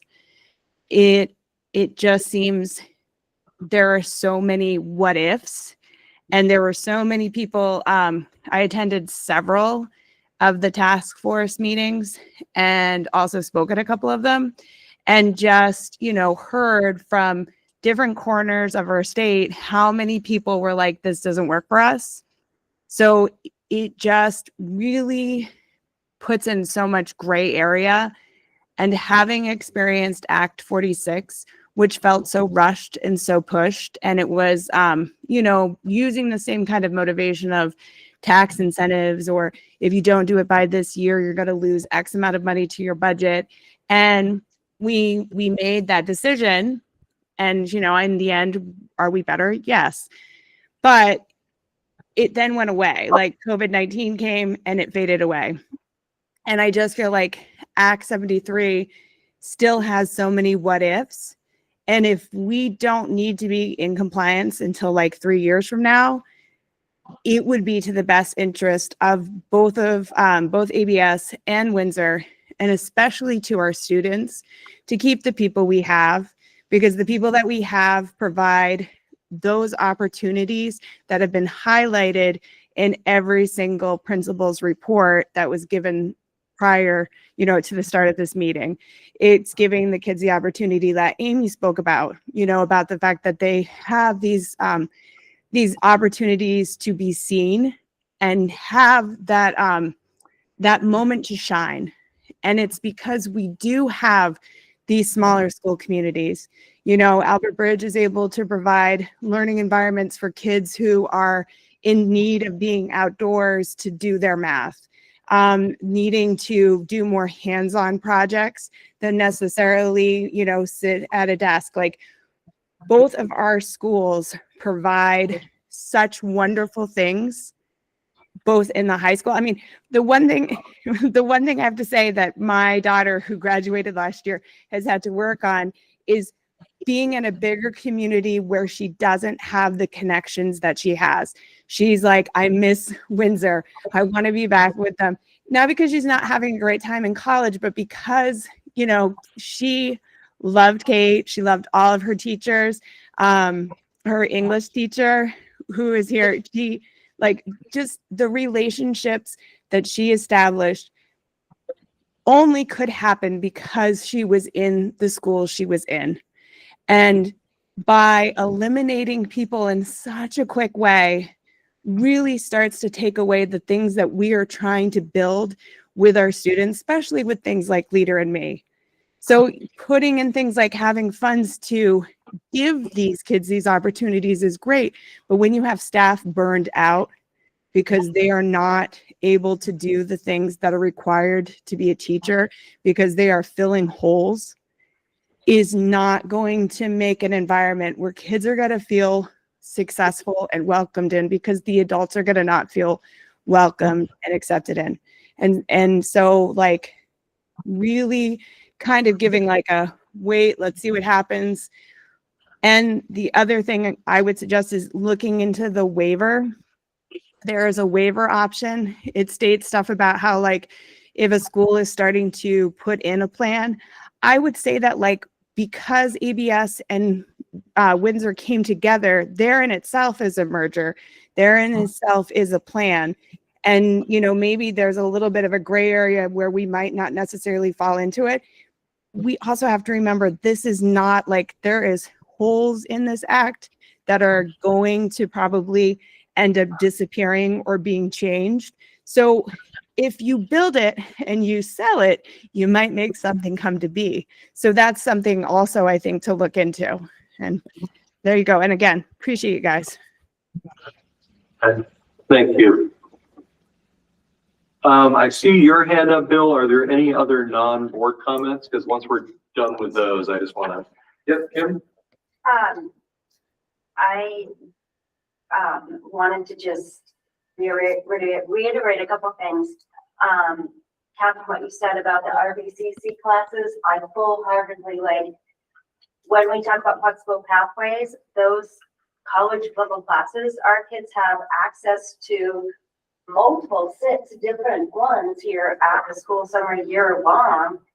Those are included in the options that we have for flexible pathways. If we have to lose those, that's going to be impacted. And the only substitution that we have for all of those things that they mentioned, all of those electives are online classes. And we started there. Like I said, I've been here for 10 years.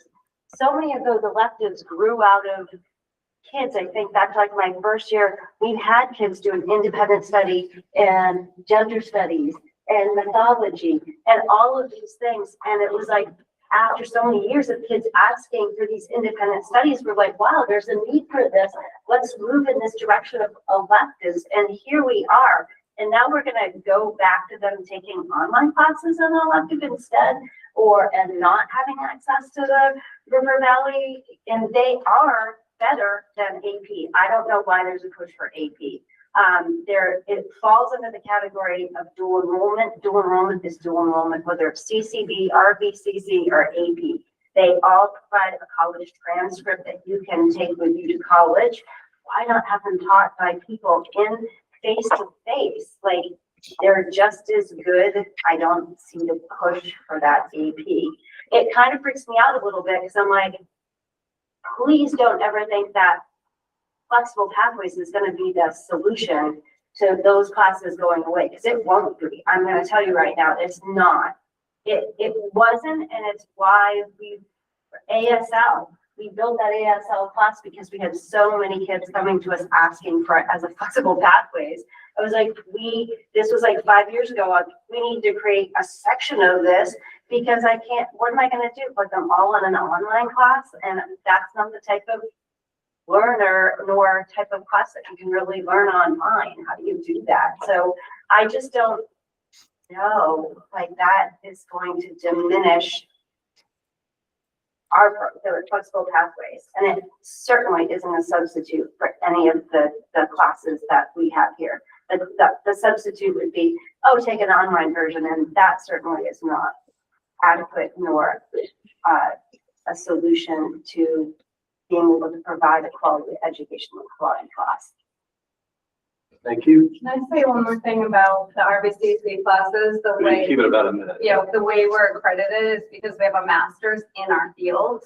And so I could teach AP classes when I had a bachelor's degree, but now that I have a master's in biology, I can teach biology college classes. So that's the difference. That's why we keep saying RVCC is, dual enrollment is better than AP. I appreciate that. Yep, and one more quick comment. Yeah, just a quick comment. I think that you said, why is there such a push for AP classes over this? And I think it's PR. Mm-hmm.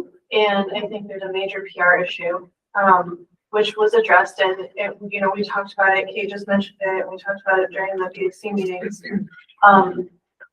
Getting choice students and focusing on the academics of the school has never really been a push. As long as I've lived here, I've never really seen that as the push. I've always seen sports as the push. So, I think that really needs to be a focus. These people don't know this. And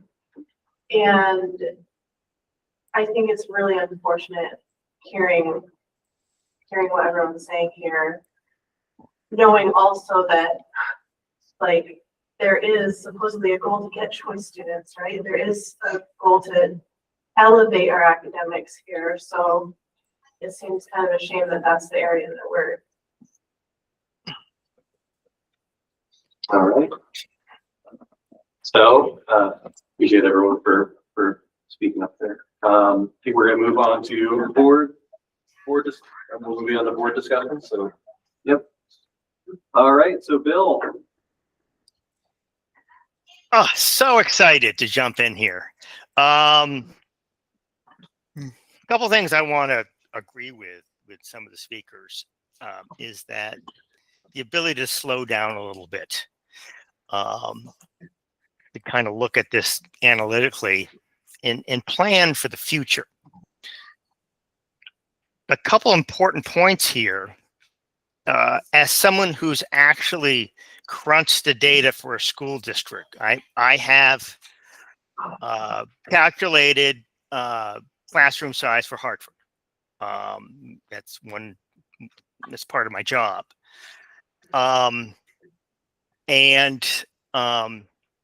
Larger high school, yada, yada. One important thing to remember that's brought up is there is no credit requirement. Okay. There is no credit requirement for graduation in the state of Vermont. There is no credit requirement for graduation at Windsor High School. Okay. So that's one of the pantomime shifts that's going to contribute to the survival of Windsor High School. Okay. You don't have to have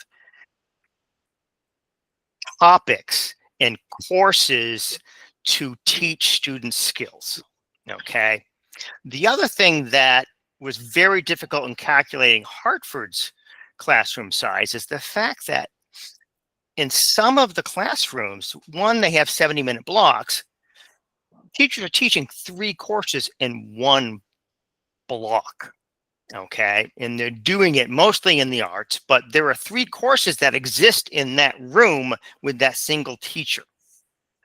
Another example is that most of the classes have advanced areas within the same classroom. So that teacher has an advanced group and a regular Algebra 2 group.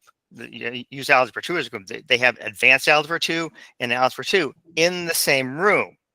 And so I think in long-term planning is meeting students where they are by disconnecting from the thought that you have to have a course content and that you have to have credits. That's not the case. Students, and there are classroom structures that are exempt from the class size. There's intervention, there's independent studies, there's dual enrollment. All these things exist. And so for an example at Hartford, and I'm not using Hartford as an example, but it's just something because I crunched the data. At Hartford, for example, they have courses that are college that are taught by teachers there within a single classroom, and there's multiple courses going on in that classroom at a time over 70 minutes. And so you might have 2 courses that are similar, but it's a 70-minute block. So the teacher has time to focus on these students and then time to focus on these students. Okay. So it's that disconnecting from thinking that your content area is really what's important when your content area actually isn't important. It is the skills. It is that are what decides what if a student reaches the graduation requirements within the state of Vermont. So it's that shifting the idea so that we can change the structure of a high school so it delivers what students need. Now, what makes an education successful? There are 2 things. There is relationships and there is student engagement. Okay. And for relationships and student engagement, you need people. You have to have relationships. You have to engage students. You have to know how to do it. And so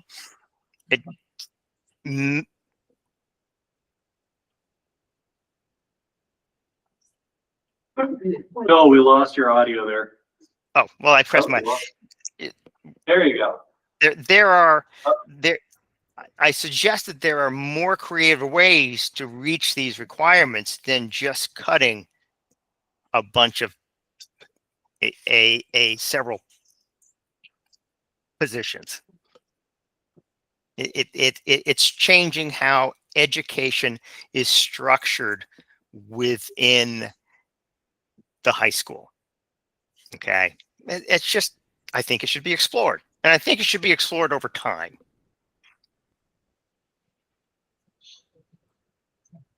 All right, Elizabeth? Thanks, Davis. I just want to say for the record, I am not a fan of AP classes. I think they're a scam. That somehow became. Let me be clear about that. AP classes are a scam to get money, and they don't have any meaning, especially in a rural state. I just want to be clear about that. And I have a cat meowing. I apologize. I also want to be clear in my distaste for advanced compliance. I think advanced compliance is what we are being asked to do all over the place right now, without true meaning behind the compliance, and without exploring ways to, as Bill says, exploring ways to navigate what's being actually asked underneath. And I ask whether you have a budget that is prepared without these cuts that we can see, because we haven't looked at that.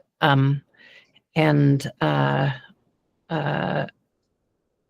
want to know, Bill, whether you know whether the graduation requirements that are being developed by the Agency of Education will change what you're talking about.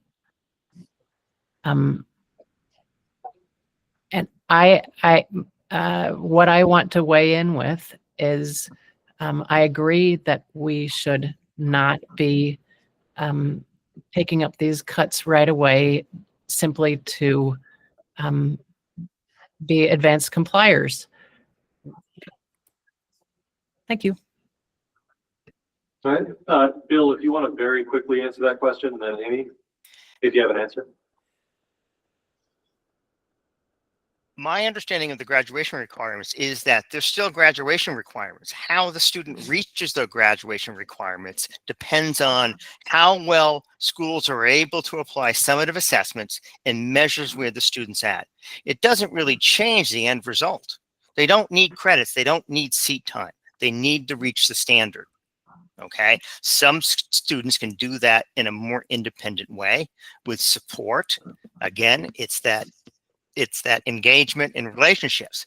Some students need more help to reach those. Thus, you have intervention type classes, which are exempt. Okay.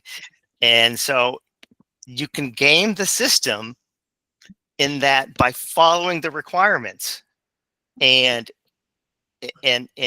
allow the engagement and the relationships to continue. And you just have to document that students have met the graduation standards. Thank you. All right, Amy? I am in agreement with Elizabeth and Bill that advanced compliance, I don't think will be our friend in this situation. I think we need to wait and see what is happening and do what's best for our students right now. And just my experience with advanced compliance, I think that overall, Act 46 helped us. I'm looking at it from a Windsor point of view, but I believe that it did. But everything that we had been told by the state about absolute compliance by everyone did not come through. There were districts that the state said, okay, you're fine. And I think we need to be one of those districts that just kind of takes a break and sees what happens with as the conversations with the legislature and the state board and AOE, et cetera, go continue to work. And I also saw Elizabeth and Liz Frederick's reply to our governor that what needs to be looked at more than education are one of the major costs that's driving education, and that is healthcare costs. And what is happening right now, the governor needs to be looking at that and not at education. So thank you. Thanks, Amy. Elizabeth, I see your hand. Before I call on you again, Nancy or Megan, do you have anything you want to add, or are you cool? I'm very happy to hear all these voices, and they speak for me. All right. Elizabeth. Thanks. I just also wanted to explain a couple of parts about the December 1st letter, which it's December 1st, the letter comes out, and every year it is a very rough projection. We don't know. It's based on a few different things, but those different things don't necessarily have much to do with the income that the state is going to receive. It's based on the projections of some districts who have already submitted their budgets, but it's a very low number because not many districts have already approved their budgets. This year, I heard on the commission meeting this afternoon that a representative from the tax commissioner took the time to explain the roughly 12%. About 7% of that is a result of last year's buy down, which was excess money that was received from, I think, the room tax, room and use tax, which we used to buy down last year's taxes. So we have to make up for it this year, and 7% of the 12% increase comes from that projection. And then the rest of it was something like, it was made up between inflation and healthcare costs. So the December 1st letter, 12% increase, is really hard to use as a hard and fast number or even a true projection. And so what we are looking at right now is our budget, and we're not looking at the 12% increase per se, because we can't base our decisions on that. Thanks. Elizabeth, one quick question for you. Was there not a conversation at the state of doing away with the December 1st letter for the reasons that you're talking about? I mean, this is a perennial problem. Yeah, there was at one point during the yield bill discussion last year, they were going to move the December 1st letter back to July to make it possible for the budgeting season to be better aligned with everything else. And that fell by the wayside. Okay. Thanks, Elizabeth. All right. Any other comments from the board? I guess I obviously do not want to have to cut teachers or anything, but my concern is, like, I know it, 12%, you're saying it's arbitrary, we don't understand, but is there going to have to be cuts no matter what we do? Like, if we decide we're not going to do this, like, would there still be cuts? It would depend what the voters said. That would be a role of the. Well, yeah, and I think in hearing the teachers, and I appreciate, you know, what they're sharing. We've been in close collaboration, and they know that, I feel like I'm responsible for doing what I'm supposed to do. Not necessarily, agree with all of it, but I feel like it's my job. And luckily the board gets to make the final decision on this, but I think in being in the school, and I don't think anybody will argue this, we have classes that are too small in the high school. We have classes where we've closed them down, some of those electives, because there are 2 kids that want to take it. So I think we have to be responsible and reasonable about it. And I know Catherine and Kim agree with that. We've talked about it. So I think taking a hard look, you know, if the board's directive is, we don't want to cut this deep, you know, we'll go back to the table and we'll look at where it makes sense. And, I think I also think it would be easier. It's easier to do things as a team when you're doing something like this to do in isolation. And it can happen to our friends, right? Like, and we have nothing but respect for each other. But I wanted to, you know, they would say something, I'd be like, oh my God, but like social studies department actually isn't being cut. Right? It is 2.5 this year, it'll be 2.5 next year. Like there are no cuts. Right. So now that they kind of like, I think Larry said, the cat's out of the bag and we can have an open dialogue. I think that would be really helpful. If you're asking my opinion as Kate Ryan, not as the president of the school, do I think a budget without any cuts will pass with our voters? The answer is no. Yeah.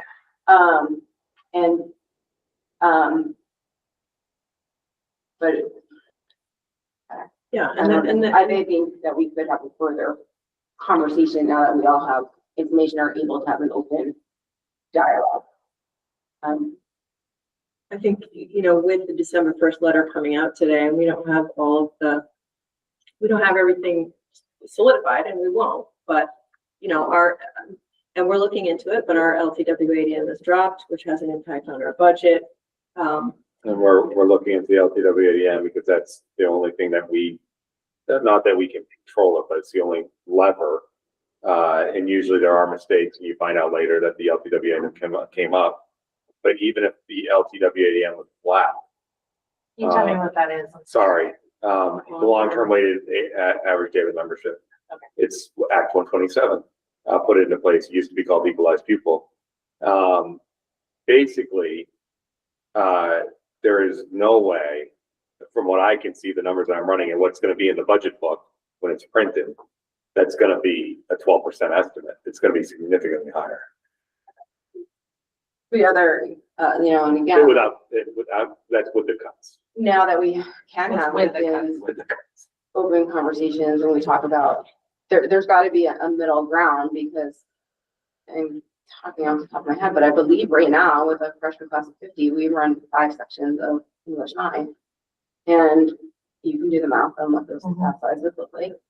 And then with the class size minimums, we wouldn't run 5 sections of English 9, we would run 3. So that would open up room to still teach electives. And I feel like that was pretty honest in the beginning. I'm worried about the science department, and out of our science department, they have no wiggle room with what was proposed. You know, I honestly said to my staff today, like I need this budget for to comply with the law and to be financially responsible for people Windsor and Westminster, because in my job, a lot of what I hear and feedback is people are struggling. And how can we help?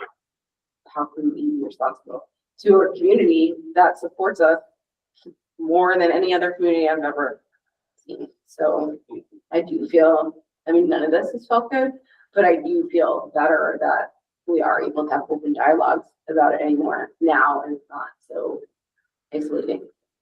Because we do come together with great ideas as a team.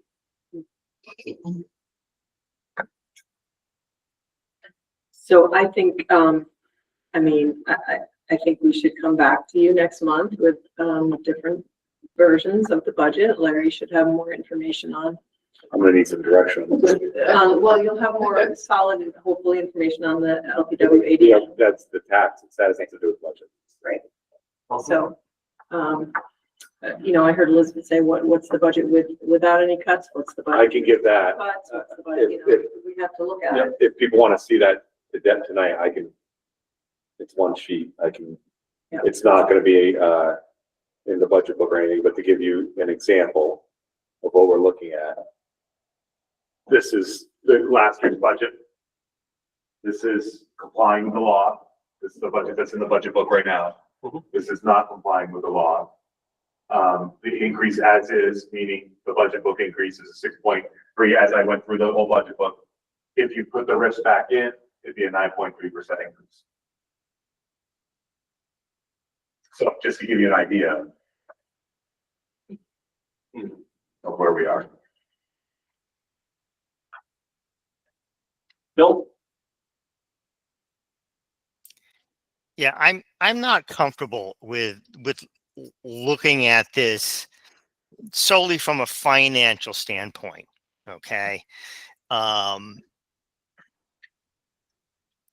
There has to be a discussion on taking the opportunity to change how instruction is delivered to these students. Not just how X, Y, and Z we need to cut these teachers to reach these budget numbers. How are we going to reach? How are we going to deliver how instruction is done in a way that, one, is responsible, and two, maximizes what student needs?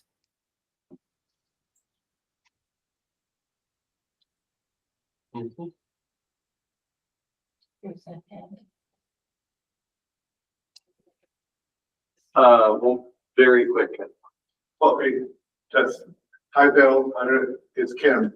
Again, I don't know if you can see me, but, I think one of the questions that we should also be asking, to sort of build on your thing, is not like, what should we be teaching? Right?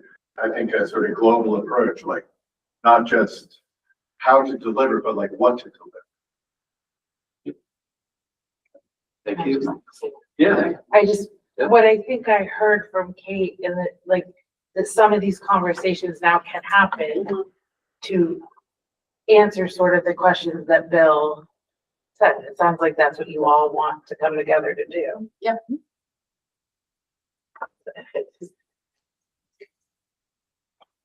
All right. Well, I appreciate everyone showing up to provide perspective on this. I have not been looking forward. I don't think anybody's been looking forward to or enjoying this process. I mean, I couldn't agree more that Act 73 is rushed in every single one of the things that it has done or is attempted to do. And it is really, I find it challenging, having been on the board as long as I have, to have seen us work towards filling positions, work towards being able to provide opportunities, work towards being able to do all these things, and then have what feels, I mean, at least with consolidation, which isn't quite what we're talking about, but like consolidation within the space of less than a year was sold as a cost-saving measure and then acknowledged to not be a cost-saving measure. Obviously, yeah, staff is a large part of the local budget. There's no way around that. That being said, on a state level, I think we also understand that healthcare and special education costs are what is driving this massive increase in budgets. We know that's a reality. And it is intensely frustrating to see in this instance, when that is such a known quantity, the state kind of leaning again on like, well, we have to create X class size minimum, just like quantify something that is fundamentally qualitative in so many ways.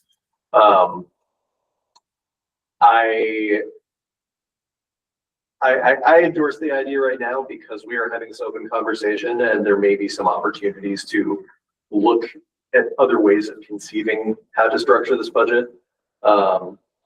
If we have another month to take, I think we should take another month. And what I would say as far as, and Larry, I appreciate you giving that breakdown, just kind of the high level cost of it. As a starting point, I mean, we obviously, I think looking at a budget that has the full budget that's non-compliant versus fully compliant with the cuts in mind. And then, I mean, I suppose in that interim, working together. I don't know if we want to do more budget advisory committee. I guess that's where I look like, what is possible I think in the state of the month with the holidays. I mean, it's less than ideal. And day-to-day school. Yes, with everything in life. And our actual jobs. Yes, yes. I think it would be helpful to sit down, administration to sit down with you again. Okay. And come back to the board. Mhm. If you, what are your thoughts? Yeah, I mean, I think some of our greatest ideas come out because we have different perspectives and ability to see things. I think that is, I mean, union job is to protect the jobs that are here, right? So that's a hard position to put them in. And we all appreciate thinking outside of the box. Yeah. and all together. So, yeah, I would love to be able to sit down. I did learn a lot. This was the hardest budget season we've had, right? So I did learn a lot. I learned a lot from, the public perspective, from like when you're in the weeds, right? And you're doing this day in and day out, and your money isn't, there's specific kids in mind that you're thinking of when, like, how am I going to save this one? How am I going to save this one? You're not really concerned with what the outside world is thinking about you. And, it bothers me that, when there's reputation or whatever isn't as great as it should be, because it is a great place to be. And I'll throw in there, and I don't think I say this enough, but my memories of being a student at Windsor and around sort of 2003 to and then being somebody who worked adjacent to Windsor and had colleagues who worked in Windsor roughly around 2010, 11, I think seeing from those different perspectives now my current role, the kind of sea change that especially our secondary programs have undergone, it's just night and day. It's really not, it's incomparable, like my experience was in middle school, like 20 years ago. And knowing people in high school versus what is offered now, what the culture is now, just like everything about it has come so far. And I think that when we're making these kind of decisions, we really need to do what we can to make sure that kind of growth continues to happen. I think that my last question for you, Christine. So I understand, I appreciate you clarifying all those questions about what compliance looks like, because my biggest frustration in the last meeting is that, like, We're confused. it was very confusing, right? It seems a lot clearer now, I guess. I think it's important when we're looking at this to understand the stakes of it. So it's compliance over a period of 3 years is how they measure compliance. 3 consecutive years. 3 consecutive years, correct. So it's my understanding that when they collect the data next year, if you're a school that is not in compliance with the law, you will have to present a plan to get into compliance with the law.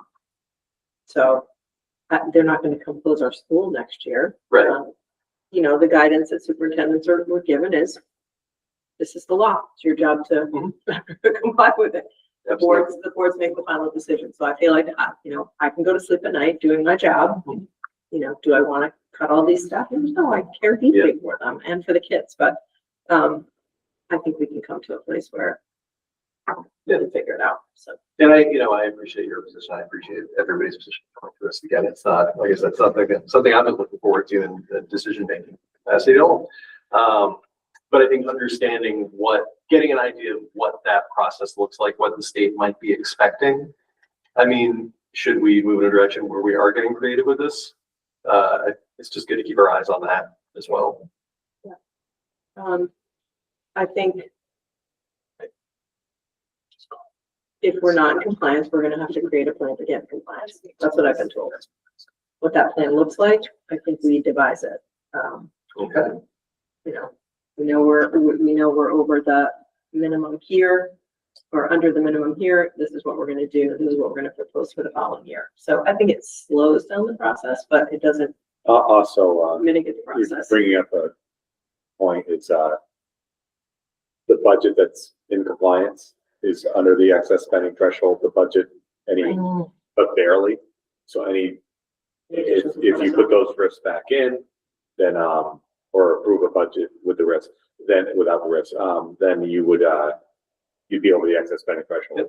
So just Can you remind us what that means? That means every dollar over the threshold per child, per LTWADM, it's, you send an extra dollar to Montpelier.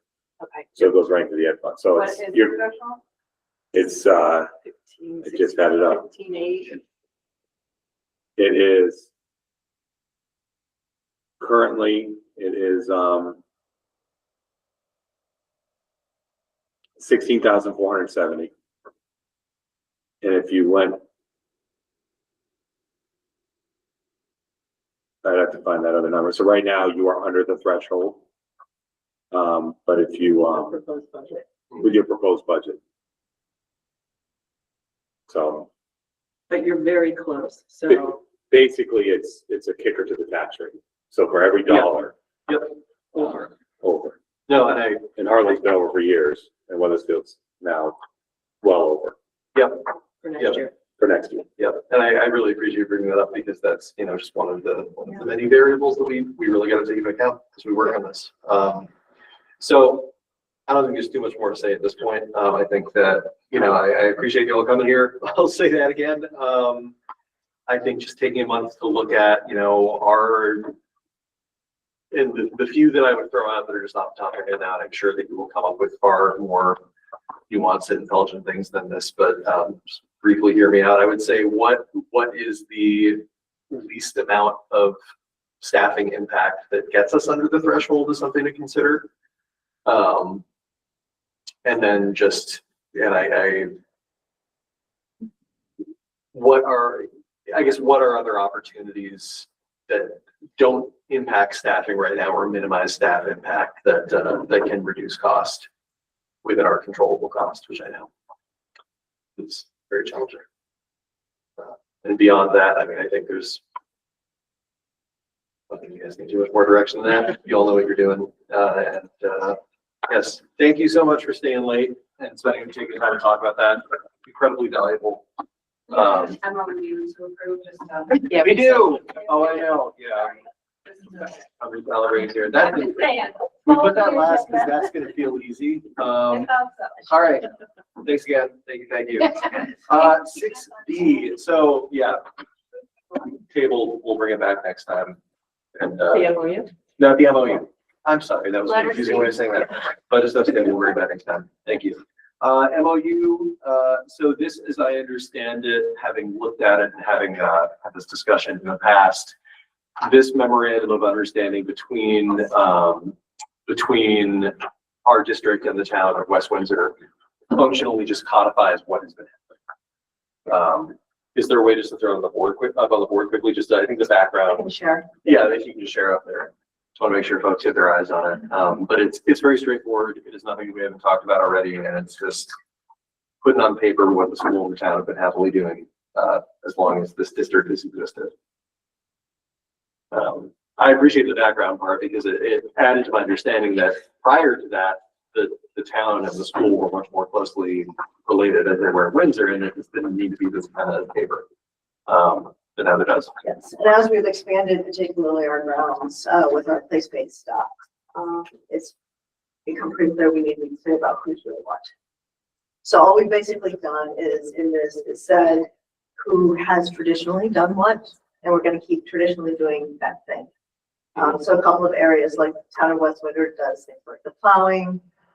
We get approval for things like where to put buildings and things like that. We put new structures on, as we have like waterways and things like that. And then they're willing to collaborate with us on big ideas around things that might need to change. And at the school district, they do take care of the grounds, the snow on like the walk paths, that kind of stuff. We're gonna help take care of the field. And some things are sort of out of the traditional approach that we use in the different schools. So like we have extensive flower beds and we have these outdoor classrooms.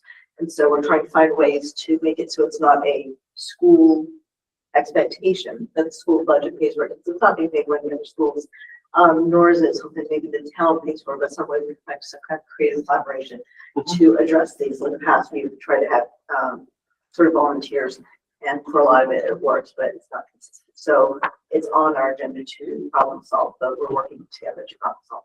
So that's basically what this whole thing does. And the goal would be if you guys approve it, then it goes back to the select board at West Windsor, and then they would give the final approval. Excellent. And, to your point, just to reiterate, this is things that have already been happening. You've been working and finding volunteers since long before we were talking about this MOU. So all it does is make sure that everybody's on the same page. There's a drill to it. So, all right, I will take a motion to, do you want to scroll up the top for me for a moment? Just want to get the name of it as it's written. Thank you. And Matt Frederick knows this. Okay, yeah, before I make the motion, Matt, if you want to throw in your 2 cents about that too. Hey, Davis. For the record, this is Matt Frederick. I'm the town administrator in West Windsor, as well as a parent of children in this district. As Jennifer said, this MOU just codifies what already is happening. I just wanted to point out that the select board hasn't actually reviewed this yet. So you guys don't necessarily need to make a motion to approve it if you want them to review it first.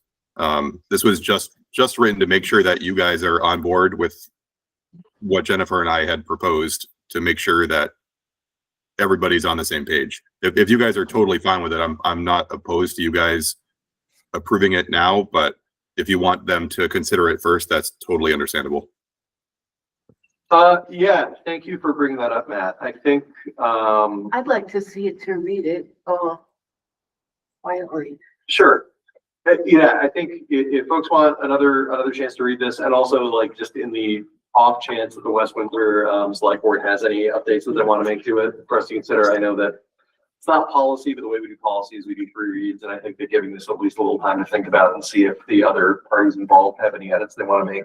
Like I don't see any. I don't know if anybody on the board sees any changes. I mean, we've got a month to think about it. The only thing that they may want to adjust, and this is something that I considered carefully, was the liability section. Sure. Our select board chair is a lawyer, so I expect that he will make sure that that is good. But if you guys want to make sure, I just want to make sure that when this is done, it's done, and we don't have to review it again until something changes.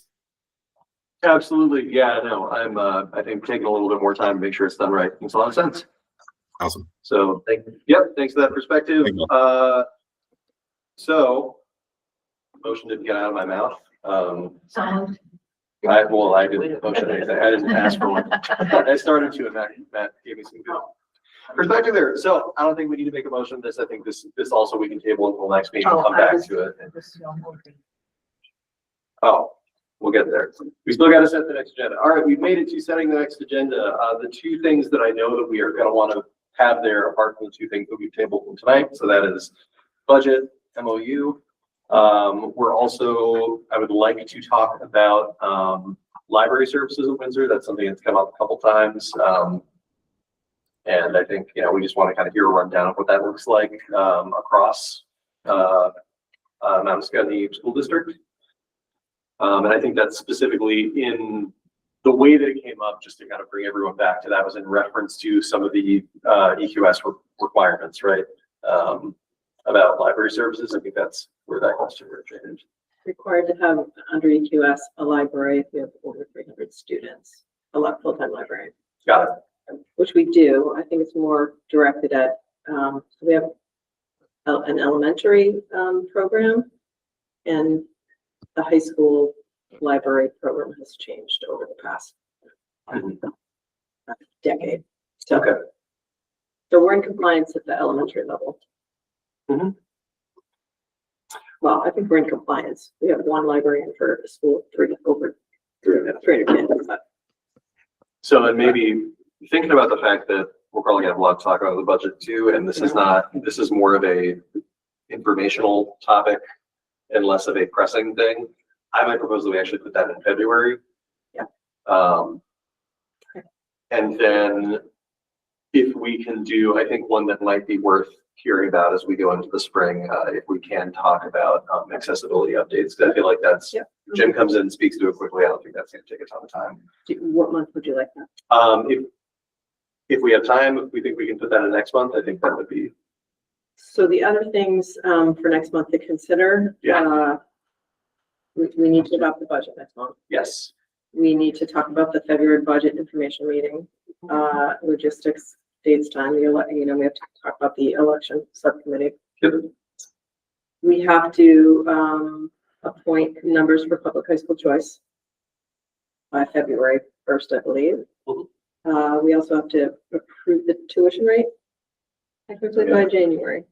Yeah. So those are all things that are also kind of, we have to talk about it. So, And that's by later in January or by early January. early January? Okay. I get the exact date. Cool. So let's put the accessibility one February too. Okay. Thanks. Yeah, sure. I think that, yeah, I appreciate the, yeah. Okay. Anything else for the next agenda or next agendas to consider? All right. Well, Nancy, we've made it there. So moved. All right, I will take a motion to adjourn this meeting. Second. And I will do a simple voice vote. All those in favor of adjourning, please indicate so by saying aye. Aye. Aye. Aye. Thank you so much. Thank All right. We are adjourning at 9:30 p.m. Thanks everyone for sticking it out. I